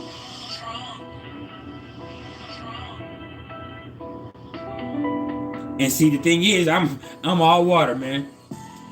I'm a Cancer sun. I'm a Pisces moon. I got Pluto. I got Libra rising, which ain't real motherfucking aggressive itself. You understand? But as a child, because of all that, because I had all that feminine energy, I was extremely aggressive. I was uber projective with my masculinity because I was so feminine. You understand? And I understand that. Like, I was so fucking sensitive that if you, and I got Mars in the 4th house. You know what I'm saying? I got Uranus and Neptune in the 3rd house. Like, if you said something that aligned to me when I was a kid, I would slap the fuck out of you. Right now, I'm not like that. But when I was a kid, I was a fighter. And I would do sneaky shit, too. I would do little fucked up shit. I remember one of my homeboys, Willie, man. My homeboy, Willie, he was one of the biggest bullies in the school. And I maybe I purposely aligned myself to be good friends with him because he was like that. And he's in prison for murder right now to this day. You know what I'm saying? And my nigga Willie, like, we're in 1st grade, and he everybody in the school is scared of Willie, except me. Except me. And that doesn't mean that I can beat Willie up, because physically Willie was 6 or 7 inches taller than me. You know what I'm saying? I was a little chubby kid. Physically, I didn't match up with him, but mentally, I was on a whole different level, and I was conniving. You know what I'm saying? So I remember him even being my friend. One day he zipped up his jacket like he was headless, and he had his jacket zipped up over his head like this, where he was walking around like he was headless. And as soon as we're in 1st grade. As soon as he did that, something in my brain said, push that motherfucker into the wall. So I just went over and slammed his ass into the wall. Bam! And he's my friend. But he's the biggest bully in the school. And I just wham! In front of everybody. Except him. He didn't see me do it. He had his jacket over his head. But bam! He busted his head open. Got 4 stitches. And the crazy thing is, nobody told on me. Because of the way he was so treacherous in our class, that nobody told him it was me. We were grown. Willie's a Virgo. But we were grown. And we were grown. And Willie was talking to me, and he was talking. I seen that scar on his head, and I said, Willie. I said, cuz, you know I gave you that scar, right? And he said, what? And I said, nigga, you know that was me that pushed you into the wall. And he said, man, I always knew that was you. And he said, I always knew you. He said, I always knew you was like that. That you he said, he just told me we was grown. He said, I always knew you was like that. Like you're not somebody to be played with. You move differently. And that's kind of what it was. But really, I did that because I myself was scared of him. You know what I'm saying? See, I have a thing inside of me. I don't know if what placement it would have to do with, to where if I'm scared of something, it's now dangerous to whatever it is that I'm scared of or whoever it is that I'm scared of. Like, you do not want me to be scared of you. That's the worst thing for you. You don't want to intimidate me, because then now I'm thinking of ways to get you out of the way. I do not like being scared. Do not make me fear you, because my brain takes off with it. And now with Mars and Capricorn and or maybe Cancer Sun, whatever it is, now I'm going to eliminate you. I'm going, and it's fear. It doesn't even have to be a person. Like if I'm scared of something, I'm going to directly confront it. And that doesn't mean I'm fearless. It means I'm scared of it. That's how I am. If I have a fear of something, like there ain't no running from me. I'm the type of person, it happened to me a lot of times when I was younger, because I told you I used to jack shit from people and do all kinds of fucked up shit. But if I heard a motherfucker was looking for me, guess what? I'm finna go find them. I got Lilith and Gemini in the 8th house, but guess what? I'm gonna go find them. You looking for me, motherfucker? I'm finna go find you. And guess what? It's 12-12 on my end. But I'm finna go find you. And then the fact that you're looking for me and I came and found you, like a lot of times that's so unnerving to whatever it is or whoever it is that they don't know what to do, because they didn't expect me to do that. KSM, go crazy. Like, nah, motherfucker, I heard you was looking for me. What's up? What the fuck you want to do? Because I'm not finna be running from nobody. And that's me. That doesn't mean I'm a bad motherfucker. That just means that, like, I am deathly afraid of being afraid. What's up, Nook Tuski? I'm afraid of being afraid. So I don't really know what placement of mine that could point to. Maybe it's my Cancer Sun, maybe it's Mars and Capricorn, maybe it's Lilith in the 8th house.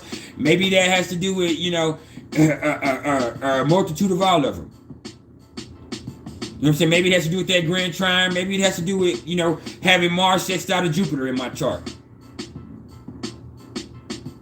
But like, I do not do fear, because that's the worst thing for me. Like when I was a little kid, like I was terrified of the dark. I don't sleep full nights now. It's not because I'm scared of the dark anymore. It's because I was so scared of the dark when I was a kid that I fucked up my sleep cycle. Maybe it's because of my Pisces moon and I had spiritual experiences, but I was deathly afraid of ghosts. I wasn't afraid of anything else. I was afraid of ghosts as a kid. You know what I'm saying? And so I could not be in the dark. Like I would get whooped every day for turning all the lights on in the house. Like if you're gonna whoop me for that, then fine, I'll go sleep in the fucking closet. I wouldn't sleep in the fucking closet. Fuck that. There's something in here. And I remember waking up before, and I used to have sleep paralysis. That's the thing. I used to have sleep paralysis. And like I was just a scary, and there's a saying that black families used to say. They used to say, boy, you too goddamn bad to be so motherfucking scary. Like they used to say that. And I know now that I'm very aware of energies. Y'all see you fucking orbs flying around me all the time. You know? Heather Nielsen, you said, is any sun in the 8th house a weirdo? No. Most Aquariuses are weirdos. Most sun in the 8th house are creeps though. They're creeps. Not in a bad way, but I mean they're creeps. They're night persons, first of all. And they're usually people that are into things that everybody else really ain't comfortable with. Okay? But yeah, like I was terrified. I was terrified of ghosts, man. And then also the Crypt Keeper from Tales from the Crypt. And all I knew is that came on HBO. So that's the way they used to get me to behave. If I was being bad, they'd be like, boy, we finna turn it on HBO. And I would holler and run and go hide. Like, please don't put this scary motherfucker on this TV. I was terrified of that fucking Crypt Keeper. Even though now he's the coolest, most hilarious thing in the world to me. When I was a kid, that motherfucking Crypt Keeper from Tales from the Crypt was a motherfucker. I hated that son of a bitch. And also, on the Michael Jackson Thriller video, not the zombies, not Michael Jackson, but Vincent Price's voice, the dude that's talking in the background, Vincent Price, his voice scared the shit out of me. Like, I love this song, I loved everything else, but when that motherfucker talked, I would cry to, man, fast forward that shit. I do not like Vincent Price's voice when I was a kid. So those were the things. And when I talk about ghosts, what's crazy. More specifically, I was scared of Abraham Lincoln's ghost. Because I used to read a lot of books. And I used to, even though I'm scary, like I told y'all, I used to go, whether I'm scary or not, I would go find all the scary stories to tell in the dark books. I would go find, and yeah, the way Abraham Lincoln looked in those pictures for real, that motherfucker looks scary as hell. Go look at a real photograph of Abraham Lincoln. Like, that motherfucker looks terrifying. He looks like a goddamn ghoul. Him and the Crypt Keeper, like, the Crypt Keeper could have used to be an Abraham Lincoln. Like, for real. Like, that motherfucker eyes, Abraham Lincoln's eyes, look into the picture, like, they don't know his birth time, so that you can never know his rising signs, but his eyes, they're very distinct.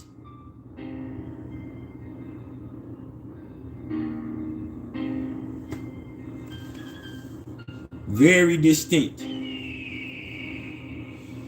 For real. But anyway, I was just an obsessive little kid with Pluto in the first house, with all that shit there. Like, I obsessed over shit. And then with that Pisces moon, I also really felt energy. I felt things around me. And that doesn't mean it had to be negative spirits, but I felt something around me that wasn't within my visionary range. And so it just like, man, fuck this shit. I'm finna go in this closet, turn these lights on. I'm finna stay up all night. And that's what I used to do. Like, when I would stay up all night, I would, until I fell asleep and I couldn't stay up anymore. I would do all kinds of shit, you know what I mean? And so that has developed into me now having a complex of insomnia where, I stay up for days at a time sometimes without drugs. And even if not with that, I don't never sleep a full night through unless I'm exhausted. Matter of fact, I don't really sleep at all unless I'm exhausted. I sleep in naps. You know what I'm saying? I sleep like 2-3 hours here, then I'm up for 4 or 5 hours. Then I sleep 2-3 hours here, then I'm up for 6 hours. Then I sleep for 2 hours here, then I'm up for another 3 hours, and then so on and so forth. So it could seem that I'm always awake. You know what I'm saying? But yeah, it just came from me being so goddamn scary as a kid.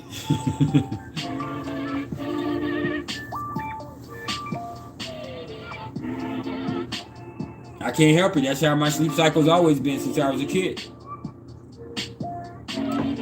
Even though I'm a Pisces moon, I think it's peculiar that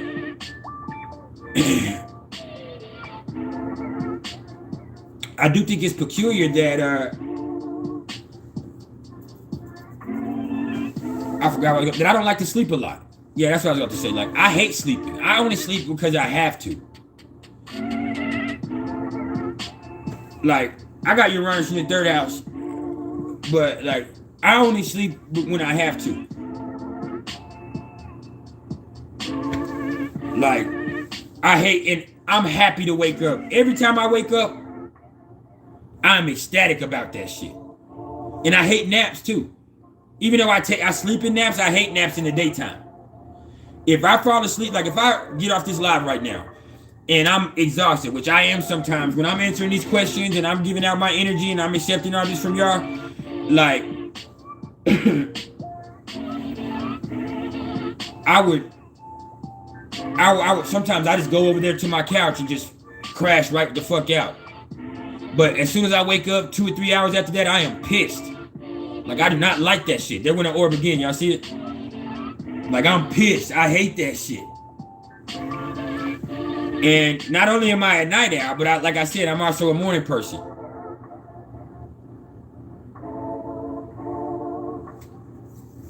Hey, if you hear, hit that like button for me. But yeah, I was also like that. You know what I'm saying? Like, I love to, I'm gonna annoy the fuck out of you. If you don't like morning people, you ain't gonna like me. Because I wake up happy as shit every fucking morning like every other ADHD motherfucker you know. Like, I wake up happy than a motherfucker. Me too, Kane. I sleep when I need to, but yeah. I wake up happy as fuck every single day. What do you mean, where do I find the energy? I have the energy. I am the energy. I have Pluto in the first house. I got Mars in Capricorn. I got Jupiter. I got Jupiter in my 6th house. Like, I am the energy. I have all the energy you need. You know what I'm saying? When you ask, like, where do I get the energy? Like, I'm on point. Like a motherfucking index finger. Like that.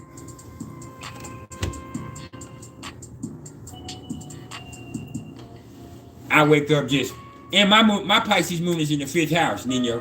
So I wake up ready to listen to music, ready to play. Like, I wake up the most playful motherfucker you can imagine. You know what I'm saying? Like, I get on people's nerves. My kids. The people I've been in relationships with. I'm gonna wake up happy. Like, man, that shit is out of the way. Fuck that shit. I don't like dreaming and sleeping and all that shit. I don't like that shit. Because with my Pisces moon, like, that shit gets disorienting for me. Like, sometimes, like, I have dreams where I'm like, man, what? Where I'm like, that shit is so fucking real. And then other times that I know what my dreams mean as soon as I wake up. But a lot of times, like, man, like, it's cruel. It's cruel for me to have to come back to this. And then there's other times that, like, I'm dealing with really fucked up shit. My mama's in my dreams. You know what I'm saying? Like, a lot of times in my dreams, people turn into other people. I'll be dealing with one person, and before the end of the dream, that person done changed into 3 or 4 different people. You know what I'm saying?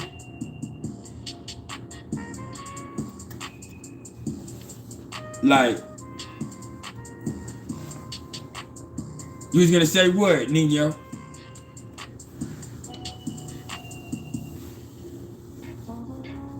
I don't get rest in my sleep. That's the thing. Sleep ain't always rest for everybody. When I'm asleep, I'm back, I'm working again.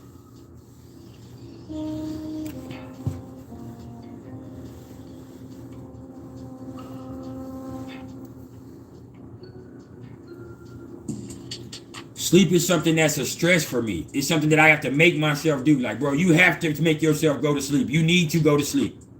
Take your ass to sleep. Even though I don't want to go to sleep, because for me, there's not enough hours to do everything I want to do.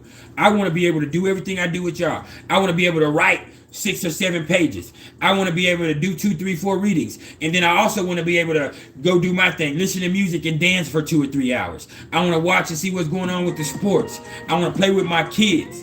You understand? I want to eat. Like, for me, there's not enough time for me to do the shit that I want to do here. That shit is an annoyance for me.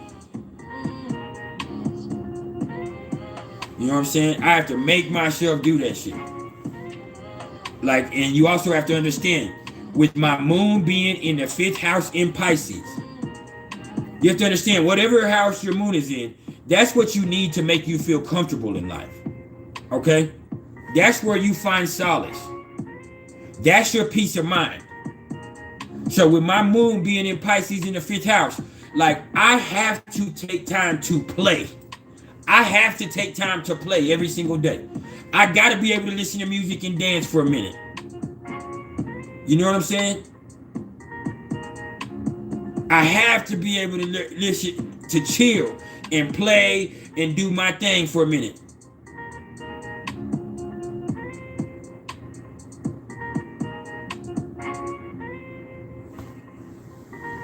Like I have business to tend to on this plane.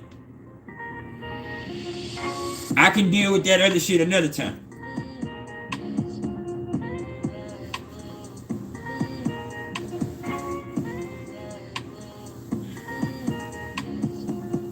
Like I gotta have my time to play with my moon in the 5th house.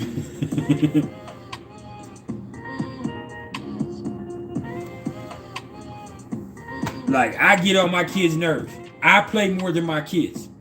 I'm a grown man, I handle business and I get paid well for doing it, but I'm gonna play. Like I am, you know what I'm saying? I am spending at least a few minutes out of my day every day trying to scare the shit out of these kids. No matter how scary and traumatic my childhood was. With Mars in the 4th house, it is my duty to also scare the shit out of these kids. Like,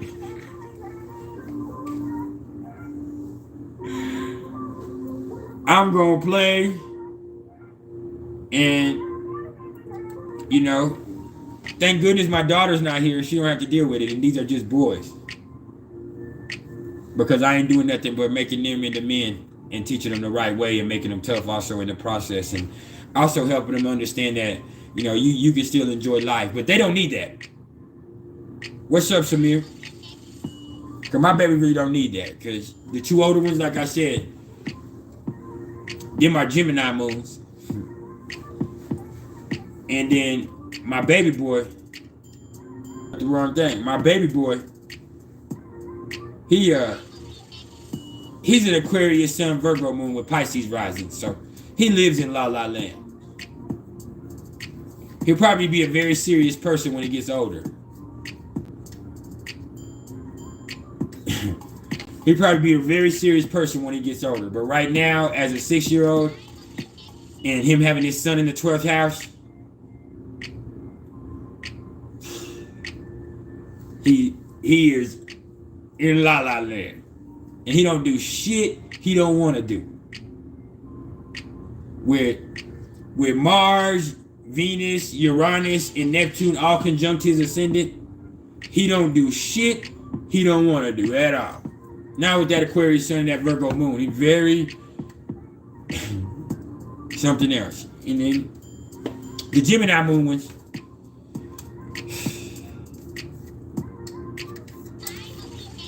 they like twins. And one, like I said, is a Libra with a Capricorn rising and a Gemini moon, and Venus and Mars in Scorpio. And he's 11 years old, and he been having girls calling our phone. He been having girls knocking on my door since he was 7 years old. Like, maybe even before that, like, our phone will have a little girl call and say, "Is Jaheim there?" Who is it? This his friend. Can I talk to Jaheim, please?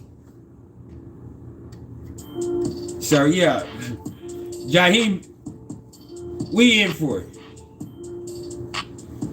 Jaheim is a Capricorn rising with a Libra sun, with a Gemini moon, with Mercury in Virgo, with Mars and Venus in Scorpio.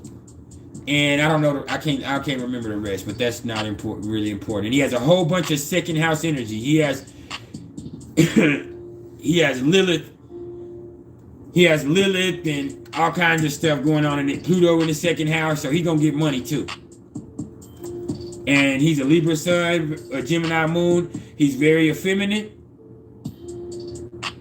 but he also is a little throwed off. Like he would trip the fuck out. He would, with that Venus and Mars in Scorpio, with that Gemini moon, like he's the one. And even with that Libra sun and that Capricorn rising, like that's cardinal energy. Like he's about that action. Like he's not the brother. He can't fight better than either one of his little brother or his older brother. He can't fight good at all. He's not athletic. He's a Libra sun. And I mean, he's a Capricorn rising. He's about making money. This man, when I see him at 11 years old, I know now, even by looking at his chart, when I see the second house energy that he has, when I see the way that he carries himself, when I see how he talks and how he carries himself differently than everybody else in this household, I see that he is made to be an aristocrat. He is somebody that is going to have money one day. And it's just because of how he carries himself. You know what I'm saying? Like, he's not a person that's athletic or he's very polite. That doesn't mean that he's nice. Polite and nice are two different things. You know what I'm saying? But Jaheim carries himself, you know what I'm saying? Like he has a stick up his ass all the time. But I got you, Diamond Nicole, right? But he's also very sweet. He's also very sweet. You know what I'm saying? But sweet don't translate into being good either. Because with that Gemini moon, with that Libra sun, like he ain't gonna tell you the truth at all. You can't believe a damn word he says. One, he's very smart, but you still can't believe a mother, and he has Mercury and Virgo and all that, but you can't believe shit he says. One. Two, like he's very polite, he's sweet, he'll tell you whatever you want to hear. But out of all three of those boys, his mind is the one that's gonna go to doing some fucked up shit first. Like he's mischievous. His mind is gonna go into his mind is the first one that's gonna go into some extra shit. Now, his older brother, who's a Virgo rising with a Leo sun. Thank you. His older brother, who's all that.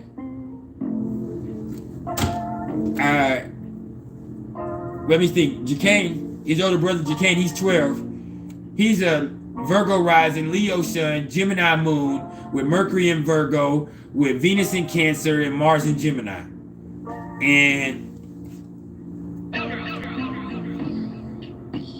he's a good dude. Like, out of all things, like I don't really know him that well, even though he lived in my house for his whole life, because he has his son in the 12th house. Like he has his son in the 12th house, so he and it's Leo son in the 12th house, so he comes across more with that Virgo energy. He's very critical. He's very smart. He talks a lot of shit. And you know what I mean? But really, he's just full of love. Really, he's just full of love, and he's a good guy. Like he's a really good guy. With Venus in Cancer there, with all that, but he's just very elusive. He doesn't share much about who he is. He doesn't, you know, with his son, he's a true 12th house sun person. Even like his little brother, like my baby boy, like he's a true 12th house sun person. You know, his ascendant is what you see. You don't necessarily see that Leo sun. You see that Virgo part of him. He wears his glasses. He's shorter. He doesn't talk a lot. When he does talk, you know, he's usually either talking some shit or bragging. So you might see the Leo, but one of the two. Other than that, he doesn't do a whole bunch of sharing. That's not how he gets down. You know, he is a person who is very internal, and who he is behind closed doors is not who he is in front of everybody else. Matter of fact, sometimes he'll bring me his phone and he'll let me see some TikToks, and I'll be like, wow, bro, you did that? And he's like, yeah, I did that. And I'm like, how? Like, when did you do that? And he's like, I did that in my room. And that's that 12th house energy right there. Like, who he is in his room behind closed doors is not who he is out here for everybody else.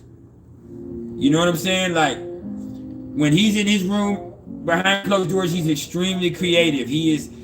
That's when the Leo comes out. You know what I'm saying? But when he's out here, he's quiet, he's observant, he's paying attention to the details, he's making sure that he doesn't get in any trouble.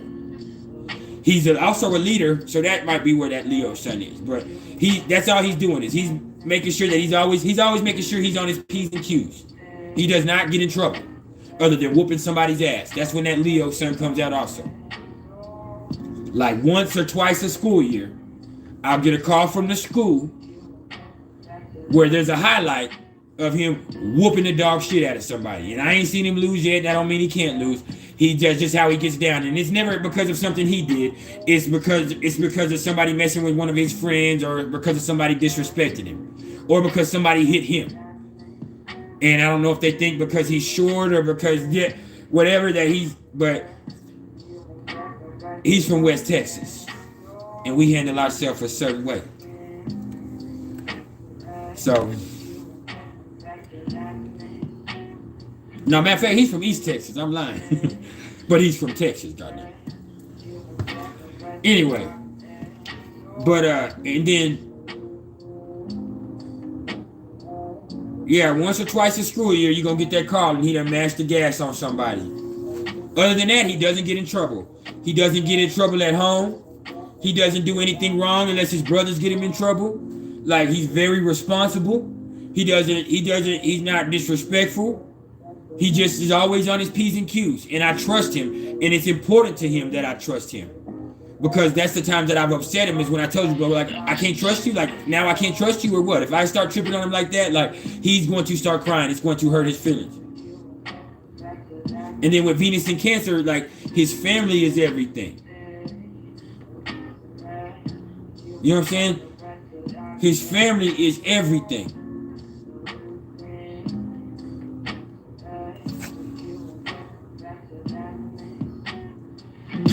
Diamond Nicole, right? Hey, y'all short chicks is crazy as hell. What's up, my magic? But yeah, he's a very responsible little guy, man. He has been since he was 2 years old, 1 year old. Because of the way his little brother is, because of the one that's the Libra sun, Gemini moon with the Capricorn rising, because of how much trouble he causes, and then being so close in age, he spent his whole life cleaning up messes behind his little brother. And they're like twins in a way, but he's the good side, and the other one is the bad side. You know what I'm saying? And that doesn't mean I would ever say that to my baby, because when you tell kids they're bad, that's when kids are gonna be bad. Understand that. You speak things to existence with these kids. So I understand it's cool and cute and funny, but if you call your kids bad, don't get mad when you're getting those type of results. Stop calling kids bad. But while he's not here, this motherfucker bad as hell, y'all. Like, for real, man. Like, like, man. For real. For real. Because he just stayed, his brain, he stays scheming with all that air. You know what I'm saying? He just stays like, and even if it doesn't seem like it, like, he's always being nice and spitting out facts and talking, but he really has another agenda. He's really trying to do something else. Now, my baby boy, he has a Pisces rising with an Aquarius sun and a Virgo moon. And with him, he's conniving. He's freaking conniving. And he's spoiled. He's spoiled rotten. And it's my fault. That junior of mine, boy, he's spoiled rotten. And it's my fault. For real. And that's just because, like, you don't see the Aquarius in him. You see the Pisces. So he seems like he's in la la land all the time. And he is. He's always, playing and in his imagination and all this other stuff. But you don't ever know the calculations that are going on underneath there with that Aquarius sun and that Virgo moon. And then he has Mercury in Aquarius in the 12th house. He has Mercury in Aquarius in the 12th house. He has Venus in Pisces in the 1st house, conjunct his ascendant. He has Mars in Pisces, conjunct his ascendant. And like, man, like, he seems like he's in La La Land all the time. And he does that purposely. Like, he's always playing. Like, I have seen my son dance and play his way his little ass over to the candy bowl, grab 3 pieces of candy, throw them all over the living room, and then keep dancing. And while he's dancing, he'll walk around and pick up the candy he threw all over the living room on the cool. Slick to the motherfucker. He always scheming. He always scheming with his little weird ass. You understand? And then that's that Aquarius sun, that Virgo moon. That little dude, man, like, he is going to figure out a way to get what he wants, especially with Mars in the 1st house too. You feel me? Like, that's that Mars in the 1st house. Like, Venus in the 1st house, all that shit in the 1st house. Like, he is going to find a way to get what he wants. Like, for real. And he's a hell of an actor too. A hell of an actor. Like yesterday. I mean, no, not like all those times y'all seen me cut off the lives and have to go get him from school. See, I've just found out what happens is, you know, he goes to school and he wants to come home and watch YouTube in his room, or go in there and play the Sega. And so,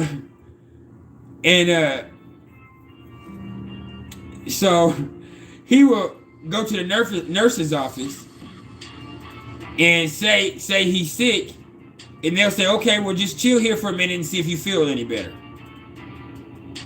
And he's also learned what COVID is. So he's going to cough a couple times.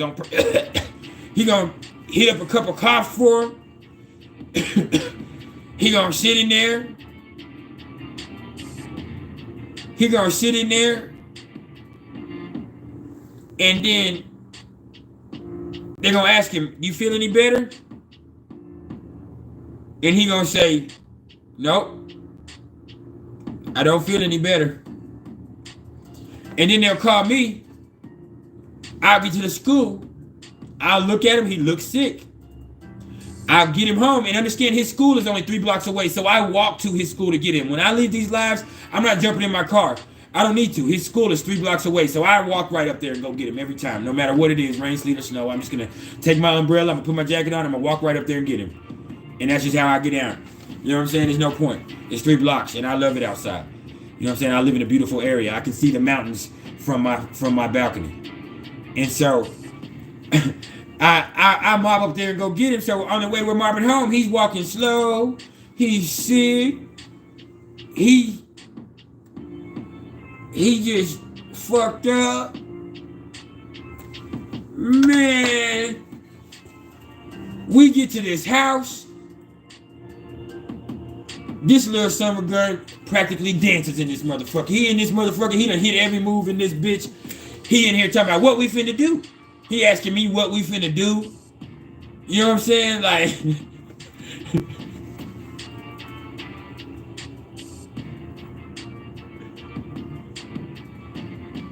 and I just look at him like, man, you just played me again. And the thing is, with that Aquarius sun, with that Virgo moon, with that Mercury in Aquarius, his mind doesn't operate in the emotional channels that I operate in. You understand? And he understands he's very smart. He's very smart. But he doesn't operate in those emotional channels that I operate in. So he knows how sensitive I am. He knows this. The fact of the matter is, I'm too sensitive for him. That's why me and him clash with that Aquarius and that Cancer right there. That's a quincunx. That's an in conjunct. All right. You know what I'm saying? Like with him, like I'm too clingy for my own baby, and that's my baby. I'm too clingy for him. He don't like all that shit. He don't like all that clingy shit. He don't like all that emotional shit. He has not said I love you since he was 2 years old, and he won't. He says my head hurts. And that's his expression. But like that's him.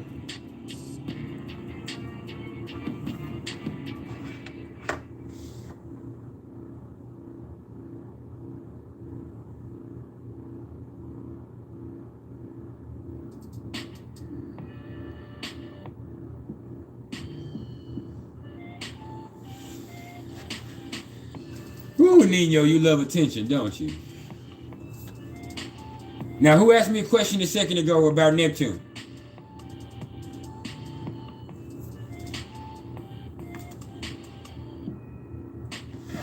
What's up, Mr. Nobody?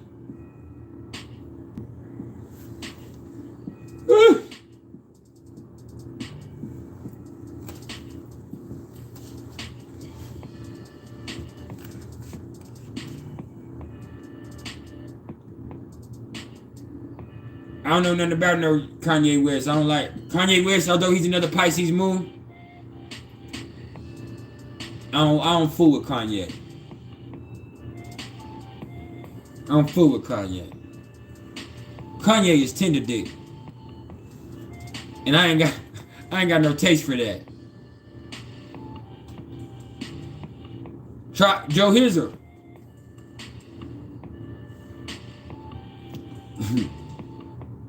I've answered this question before, but I'll tell you this. There is no way that whole sign or whole house could ever be more accurate than Placidus. I got you to say, hold on, Nino. When you are making your chart whole house or whole sign, you are forcing things into a place where they're not supposed to be. Understand that, because there's nothing even, there's nothing fair, not the sky, not anything. Okay, so your chart, even though you want it to look all even and everything to be laid out prettily for you, that's not how it goes.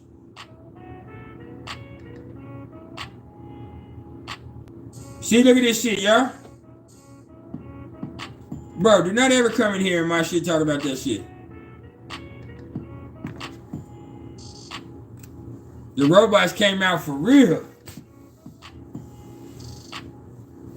Anyway,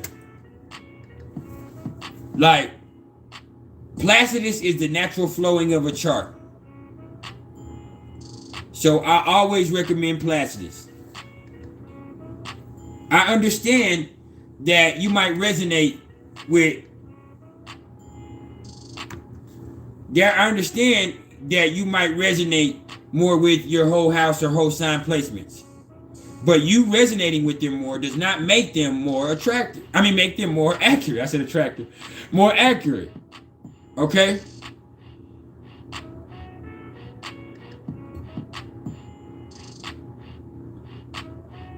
That's period. That's law. Hey, Nino, is the super chat button really not there? Hey, y'all, is the super chat button really not there for anybody else? I mean, y'all, it's not like y'all use it, but just let me know so I can fix this shit.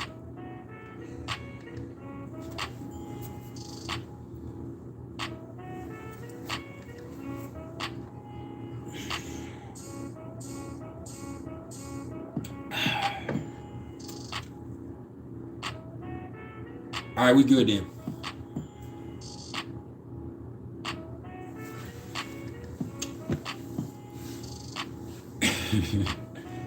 But yeah, it's all gravy.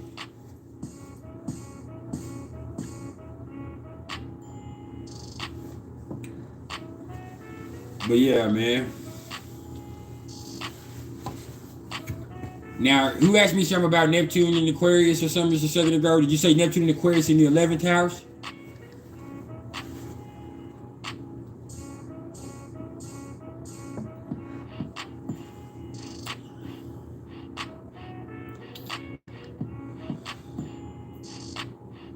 It's all love either way, Neo, and even if it ain't that, it don't mean that.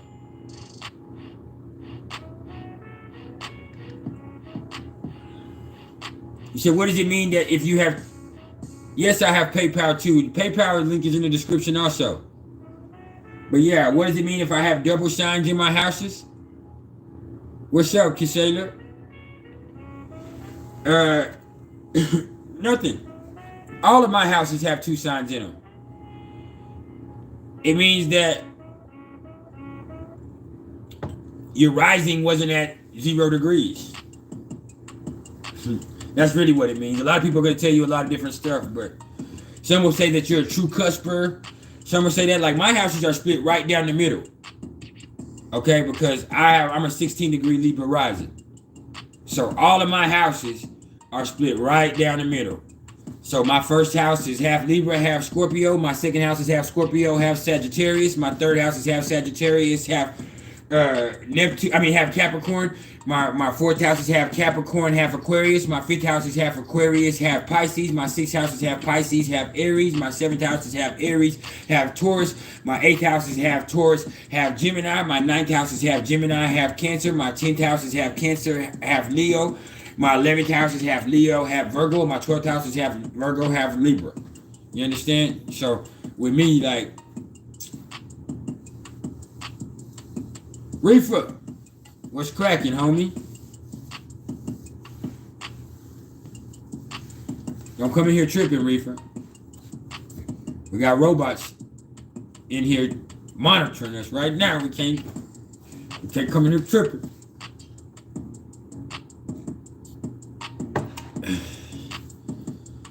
Shit.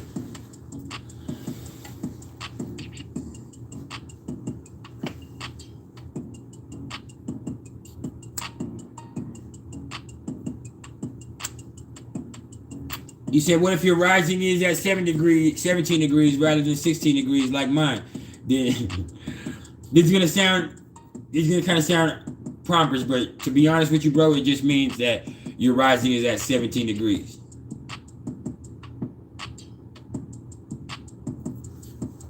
Oh, you have a double Pisces and a double Virgo. Then that's what people would call interceptions, but I don't like to put labels on things like that. So that could definitely happen. I mean, you just have on that night that you were born, like,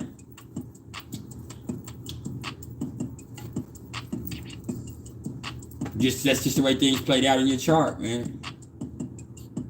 But that is what they would call interception right there. If you have a house with your Pisces and Virgo, you know, stretch over more than one house, or if they, you know, take care of Libra and Aries. If they've intercepted, if your Pisces and Virgo have intercepted Libra and Aries, that makes sense there in your chart. Now with Neptune and Aquarius in the 11th house, man, that just said, you know, first of all, that tells me that you want to fool around with friends, you know. That just speaks to the friends that you fool with. It also might speak to your gains a little bit, but with Neptune and Aquarius in the 11th house, like, you want to deal with people who are innovative. Like, you might want to fool with healers. You know, that Neptune and Aquarius in the 11th house, that's what speaks to your love of astrology. You know what I'm saying? So that really just, when I see Neptune and Aquarius in the 11th house, that's more or less just telling me that, you know, you want to fool around with people who are not only forward thinking, but also people who are spiritual. Like, that's the type of people that you like to fool with. All right? So that's kind of what that is with that.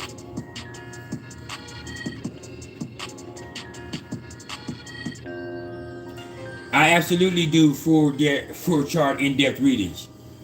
If you get a natal chart interpretation from me, if you get an audio reading, and there's some people here that have had them, you are going to get an hour and a half to 2 hours of me going all the way in and being as thorough as you can ever even imagine. And then if you get a call from me, or if you want to do a video interactive session where we go on Zoom with each other and we talk, this is gonna be us doing our thing for, as long as it takes. I mean, as long as it takes. Hours. Half a day. Whole day if we need to. I got stamina.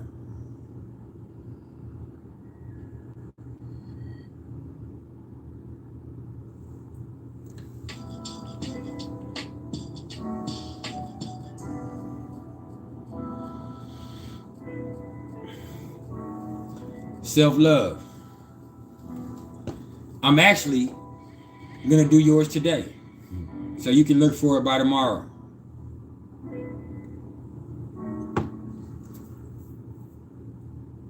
Diamond Nicole Wright. All you gotta do is hit me up in my email, which is mr.turner1300@gmail.com.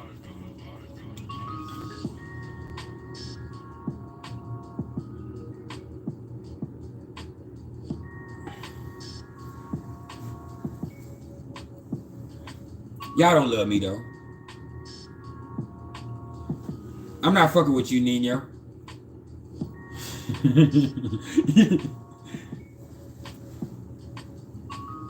You just want attention, man. And I have Venus in Leo. I don't discuss my prices live like this.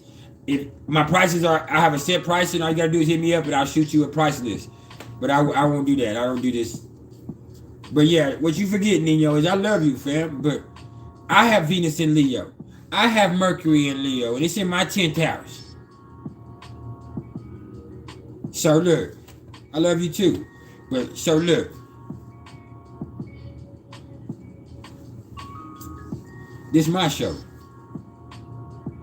I've been on here for 2 hours and 22 minutes exactly right now. Much love. And I'm gonna keep going for maybe like 30 more minutes because I'm enjoying myself.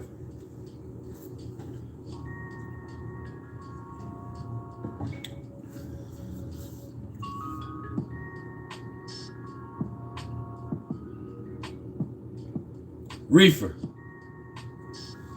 you might be barking up the wrong tree.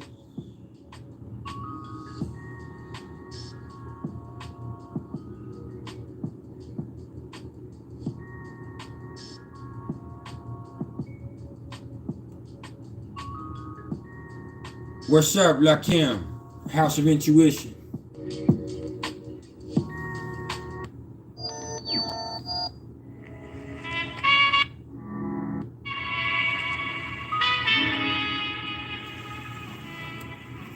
Reefer like you, Nino.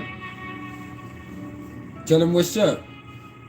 See, man, y'all done let all these motherfucking robots into the motherfucking house.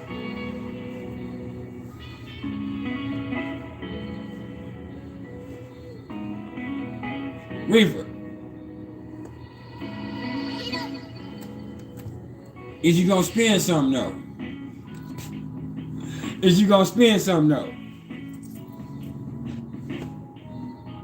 I drank with my pinky up.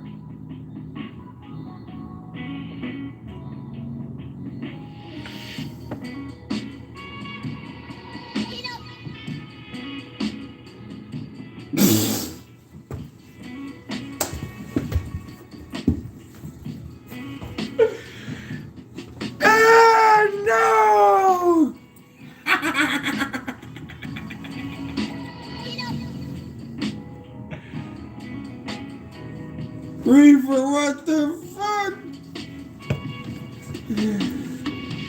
See, I love y'all, man.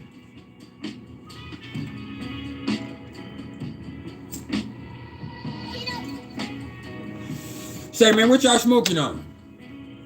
If y'all have any more questions, feel free to ask. You know.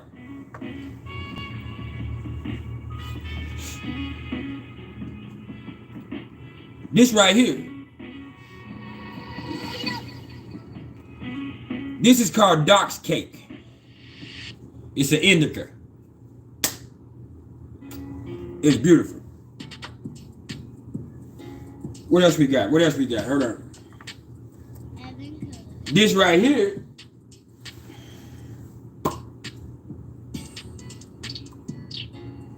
That right there.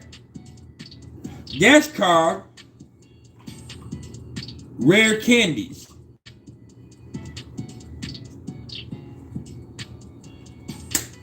It's delicious. Shout out to Uncle Fernando, by the way. And then, what else I got? Hold up.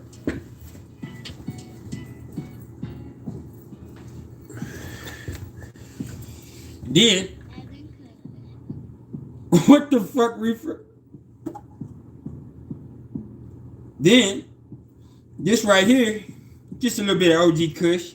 You know what I'm saying? I only got one little bud of that left. That's out of there. And then, what else we got? The Pop Top. Hey, this straight from the motherfucking stove. See, the Pop Top, you get this when you, I don't know if you live in a state where things are legal for you. But see, where I live at, I just go to the store. You know what I'm saying? I go right to the store, get whatever it is I need. This right here is called Gelato number 41. There's a lot of that.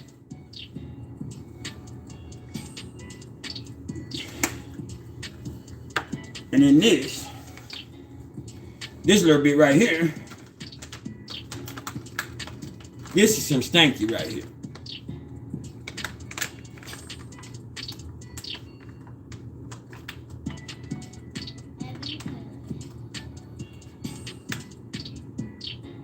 Nigga, do you know?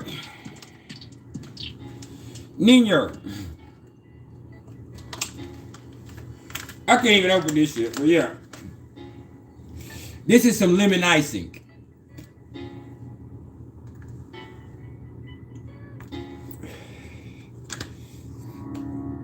And yeah, that's the stickiest of the ickiest.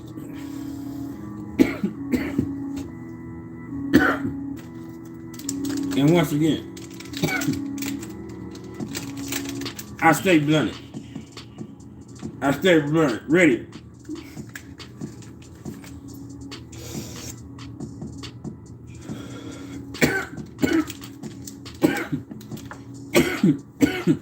Gelato 41. Nah, Ludacris ain't. First of all, let me tell you the difference between me and Ludacris, first of all.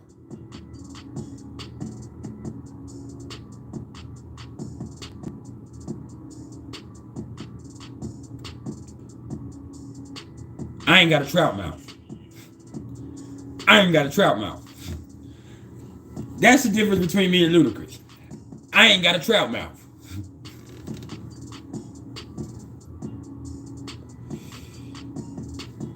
I appreciate the love. Like him, Raw House of Intuition said, hit me up if you want to read it, and I implore you to do so also. It's the perfect Christmas gift for your family.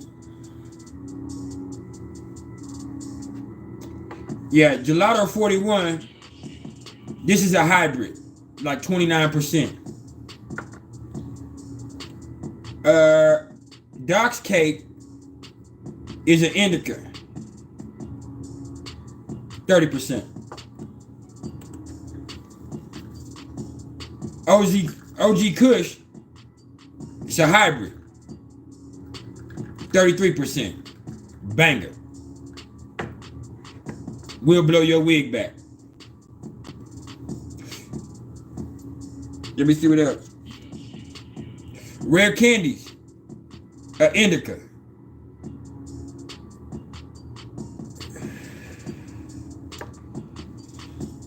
Fire.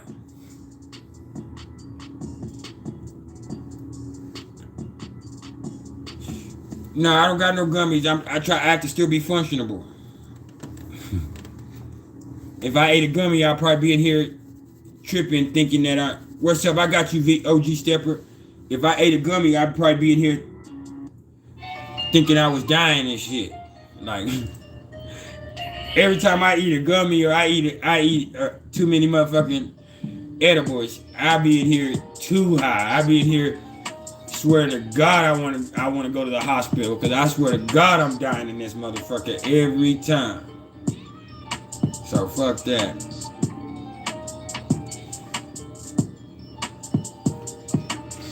And Reefer and Franklin, you said eat some E-pills. I used to do that, but I don't do drugs whatsoever. This is something that's natural. This is something that's medicinal. I don't fuck around. Diamond Nicole Wright, you said Taurus moon in the second. You about some money. You're also a very calm person. But more than anything else, like you want security. And the way that you go about that is by racking up material success. By getting money. That's the thing. With that, you want the finer things in life.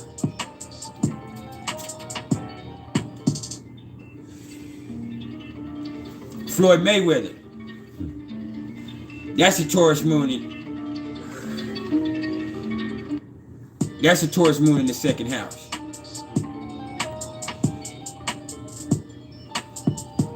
Motor Breath is kind of good. I don't like Kim Dog though. And I think really I'm just biased because Kim is at the beginning of it. I don't want no shit that says chemical. And when you ask about that Scorpio midheaven, that Scorpio midheaven is that Mamba mentality. That Scorpio midheaven is that laser focus. That Scorpio midheaven is that fuck that. I'm gonna get whatever it is that I want and do whatever it is that I do, regardless of whatever you do to try to stop me. Matter of fact, I dare you to try to stop me, because that's when I do my best shit.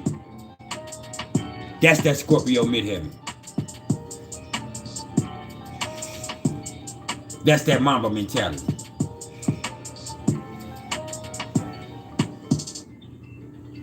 Money Mayweather. I don't care what anybody has to say. I love Floyd. People don't understand Floyd.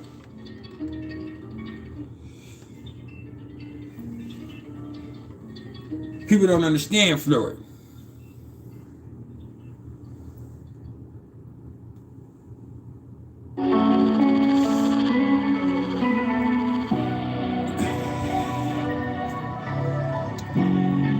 It's all love, Stephen.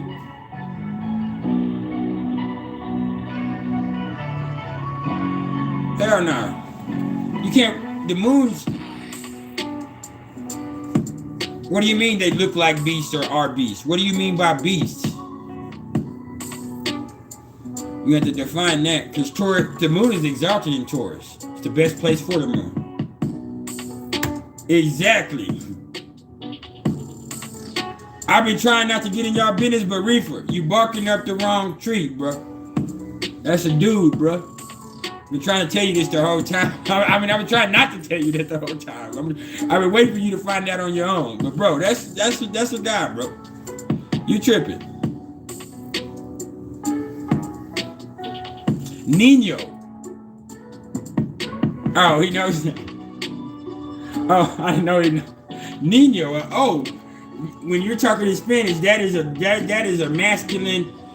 That means something masculine, bro. If it was Niña, that would have been something that was effeminate about it. Niño is masculine.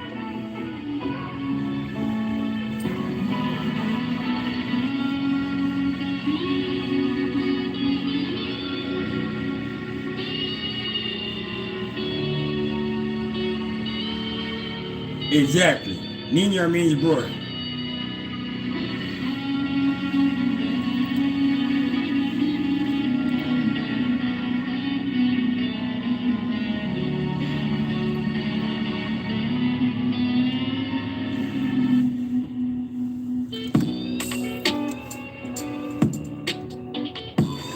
I told you, Reefer. You just be talking, cuz. You cannot be talking, man. Stop talking.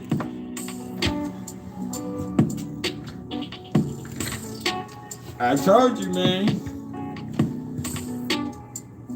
I've learned that in my life, man. I got Mercury and Leo.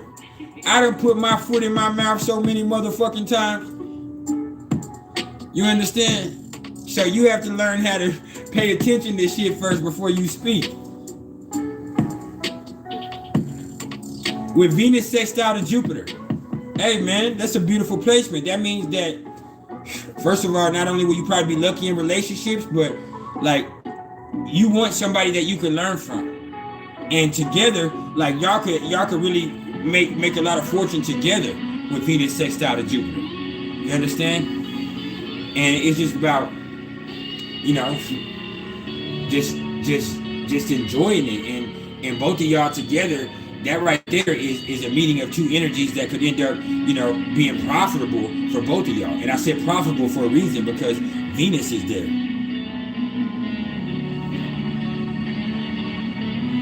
No, I just need to know what you mean, Ember, about Taurus moons. Like, what do you mean by beast?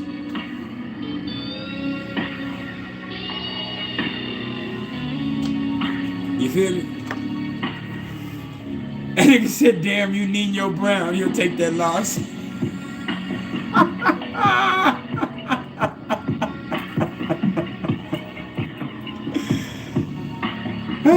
Capricorns mess up. You're the first Capricorn that I've heard admit that they messed up.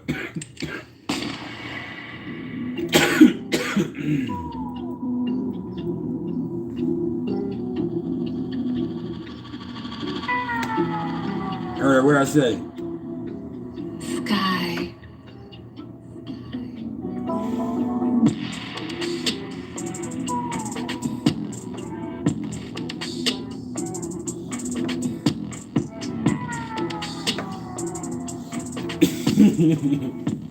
Y'all fucking tripping.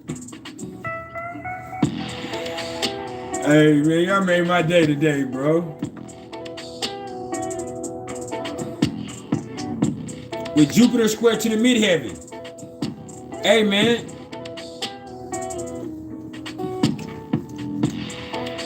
With Jupiter square to the midheaven, like, you're lucky. You're probably somebody that, you know, does it big, but maybe do a little too big.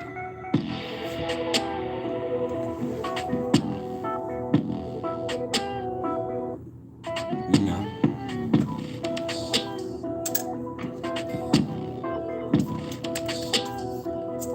A little too big.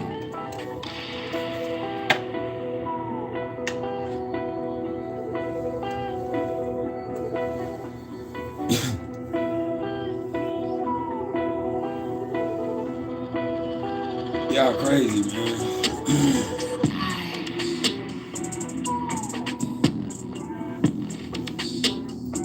Hey, make sure y'all look out tomorrow for my video that I'm gonna drop on trines and squares.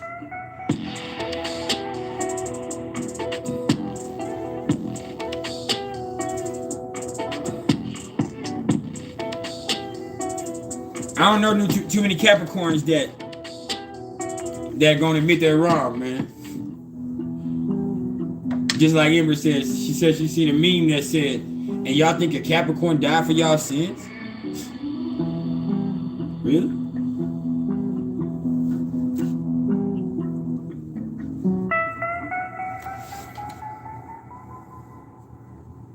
With Mercury sextile to Mars, you got a lot of energy. You got a lot of energy. Physically, mentally. So if you can just channel that into the proper things, like, you'll be able to get a lot done in life.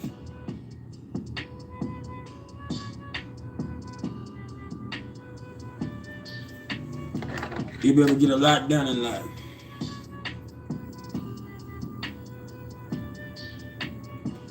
Richard Franklin, did you say King LeBron James? See, I'm a Lakers fan, but I don't know who King LeBron James is. Who the fuck is King LeBron James? What you fucking talking about, man? That's some new wave shit, baby. I know about the GOAT, Michael Jordan. I know about the Black Mamba, Kobe Bryant. I know about Wilt the Steele. I know about Kareem Abdul-Jabbar, or better known yet as Lou Alcindor. I know about Shaq Diesel. I know LeBron James, but I don't know a King LeBron James. I don't know him.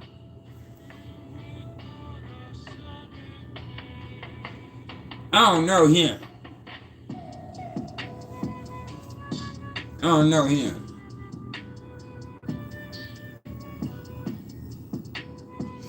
This the only king I know.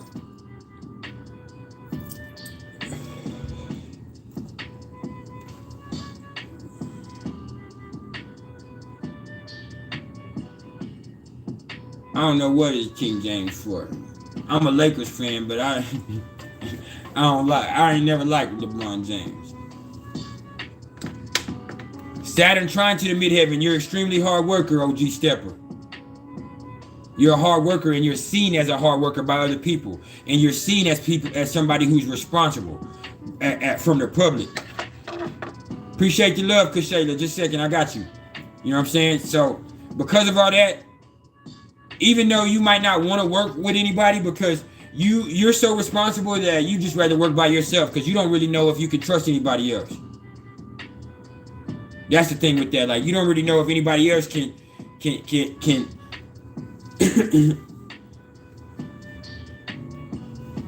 is going to be willing to do the things they say they're going to do the way that you are. Like, I was trying to look for a different term, but like you are somebody that's, if you say you're going to do something, you're going to do it. And if you're going to do something, you're going to do it right. You're going to do it efficiently. Like, that's how you get down with Saturn trine to the midheaven. All right? But the thing is, because of that, you don't know if anybody else is going to do it like you can. So you like to work by yourself. But here's the thing. When you see that, when people see that part of you, they're going to put you in positions of authority. They're going to put responsibilities on you. People are going to want to work with you because they trust you. Because you're somebody that can be trusted. And then, hold on, let me answer Kashayla's question real fast. Hold on. I didn't like my screen didn't locked up. Hold up, Kashayla, I got you. You said, what if your husband's Mars is in your 8th house? To me, that means that your husband really turns you on. You know, and you turn him on. That speaks to passion directly.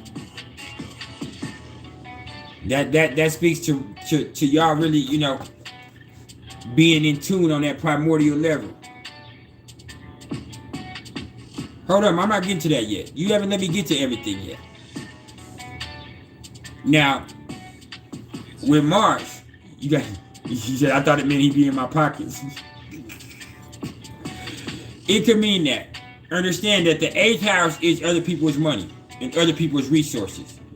So what you didn't let me get to was, that lets me know that y'all turn each other around, but it also lets me know that that, you know, he's not so, he kind of puts conflict, you know what I'm saying, to y'all's joint resources. Like, there's some issues there with that. There's some issues concerned with the 8th house that see, Mars is conflict. All right? Mars is conflict. The 8th house is other people's money or joint resources. So there's a conflict between y'all's resources right there. So even if he ain't in your pocketbooks, you think he's in your pocketbook, so it's a problem. You understand? But there is passion there. There is intimacy.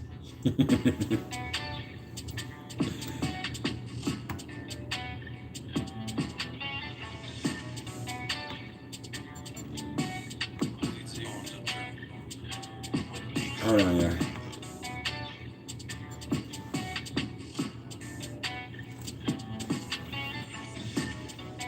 It could be a great synastry ass book, or you could be with a motherfucker that's in your pocketbooks.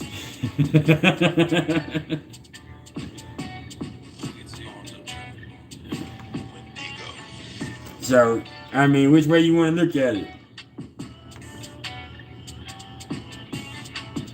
I'm trying to fix this, y'all. Hold on. I'm going for 15, 20 more minutes, y'all, then I got to cut it loose.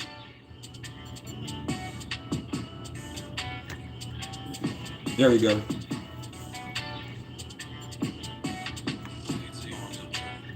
Let Reefer truck.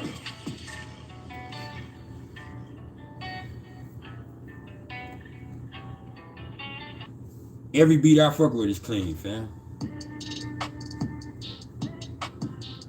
Like that.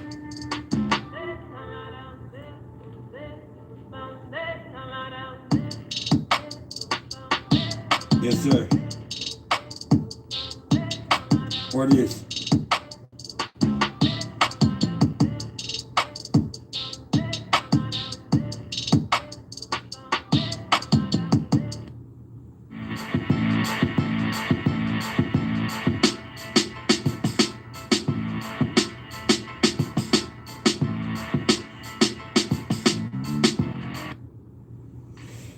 Anyway.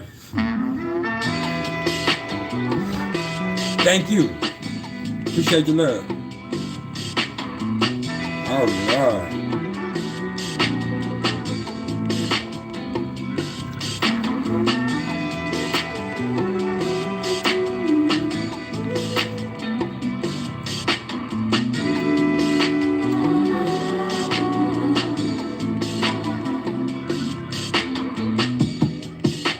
Mars isn't just conflict. That is one aspect of Mars.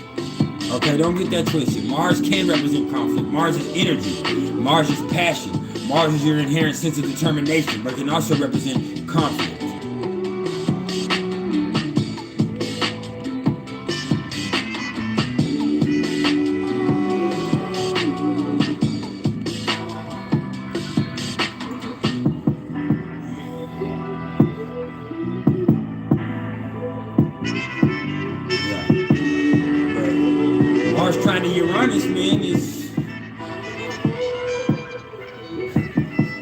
Mars trying to Uranus is a lot of energy, but you know, if you can channel it to the right things, if you don't let it get away from you, then you could. You know what I'm saying? And it also tells me that like with Mars trying to Uranus, like you're prone to these passing infatuations. See, with Mars trying to Uranus, like you're not here for a long time, but you're definitely here for a good time.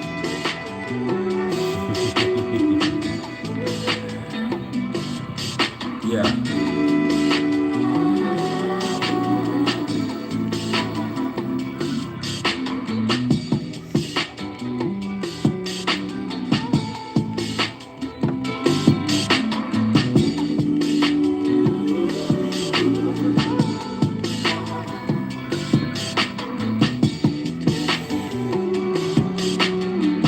With Mars conjunct to Saturn, you have a lot of self-control. You have a lot of energy, but you also know how to put your energy into the right things. You don't waste a lot of energy. You feel me?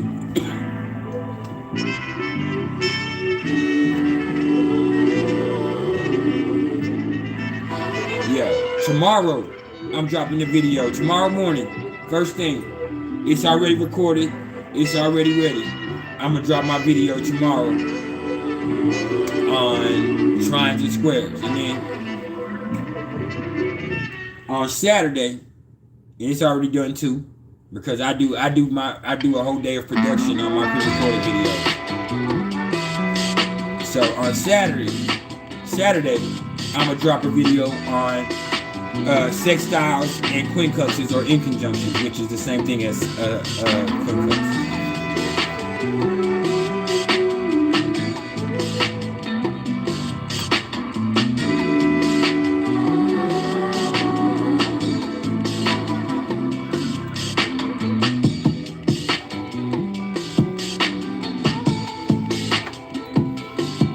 Let me tell you something about me, as far as music goes. Because of this Pisces moon, you could get a verse from me way before you could ever get a beat from me.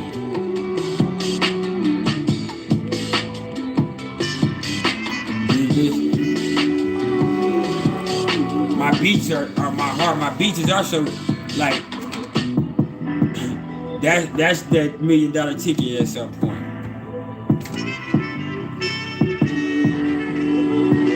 And understand that this is when I made, but all these beats are not mine that I made. Sometimes the beats that are playing are beats that I bought from other people, beats that I've traded for, and this is and sometimes stuff that I collaborated with other people on. And then some of the beats that I have samples in them that have not been cleared with the original artist, so I could not use in the industry anyway. Yes.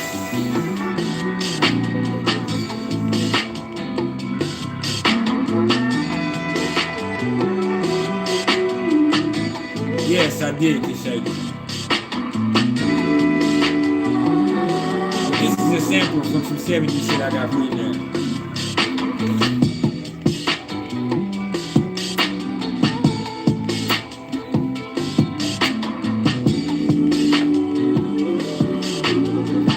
With Venus square to Saturn,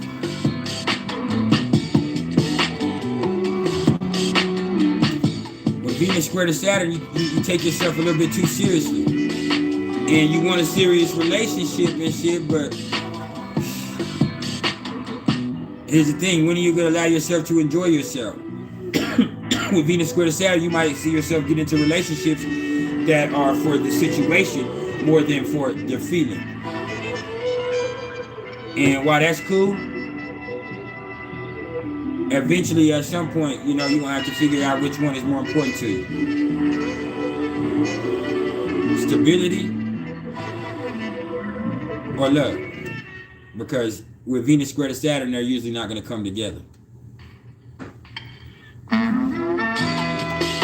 right, let me switch it now.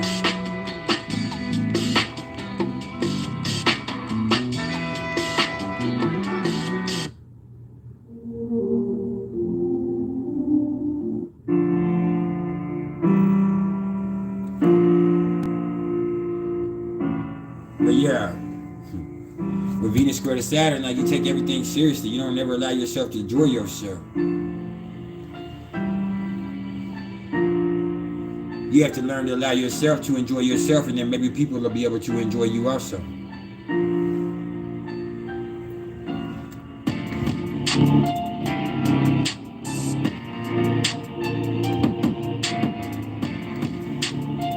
Let me turn on my keyboard. Hold on.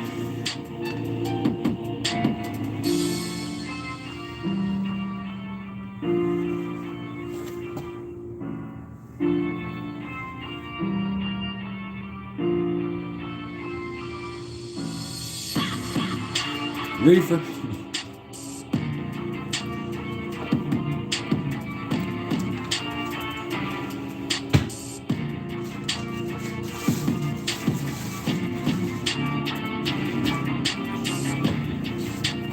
Reefer crazy. I was gonna eat some candy, but that's just not, it's not good for me.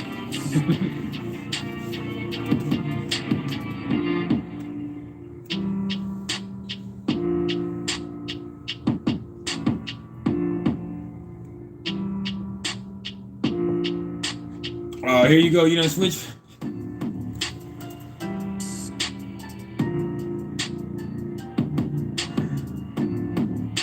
Reefer. Reefer. You didn't skip a beat, right? Damn, fam.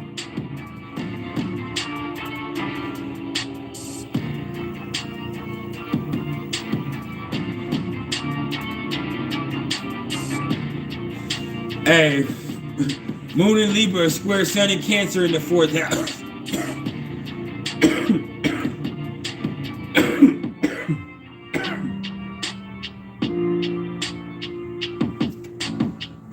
Either way it goes, when I see Moon square to the Sun, I see somebody who has a tendency to get in their own way. That's what I see. When I see Moon square to the Sun, I see somebody who has a tendency to get in their own way. And then with the Libra Moon and that Cancer Sun, like, here's the problem, either you thinking too much and you thinking yourself in circles, or you're being too motherfucking sensitive.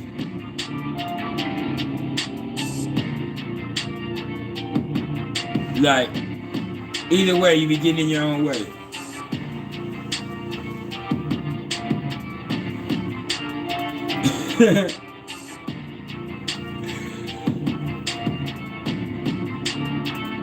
That's right.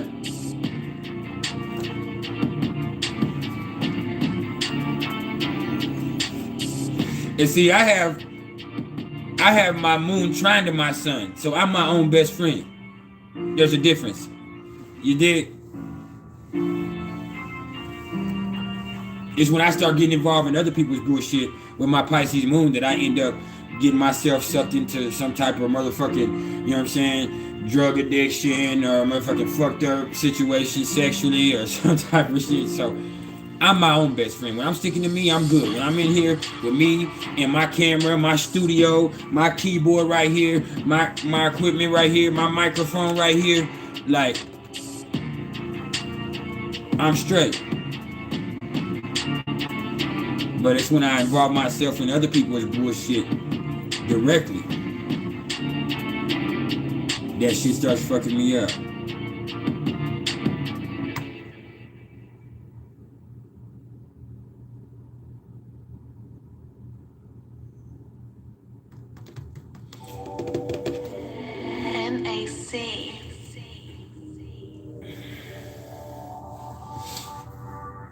Hey, if y'all haven't smiled yet today, you better fucking smile right motherfucking now. Hey, look, I remade this bitch, though. Y'all should know I remade this. Y'all don't know this.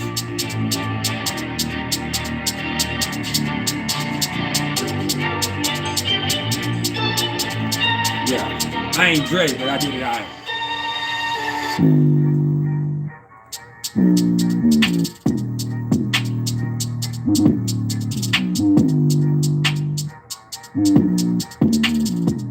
Nino, what you making a sad face for?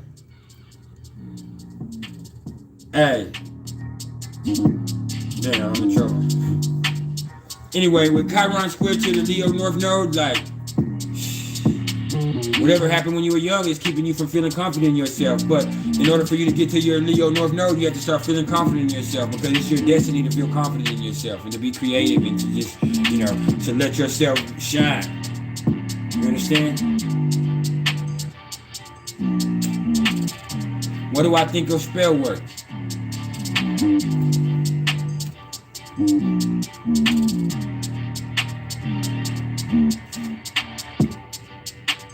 I don't. I'm not going to even speak on it because let's just say this. In my opinion, what people do with their own energy or other people is in the confines of their own home, is their own business. And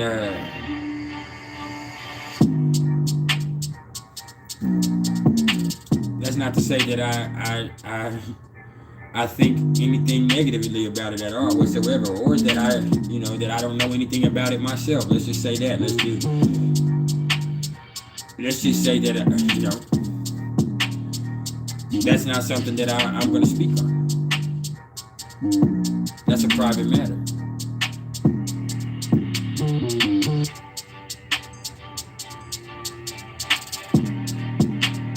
Do I think spell work is real? And does it really work?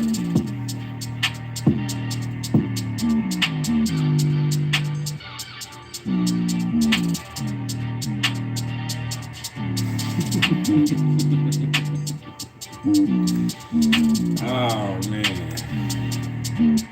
I love y'all.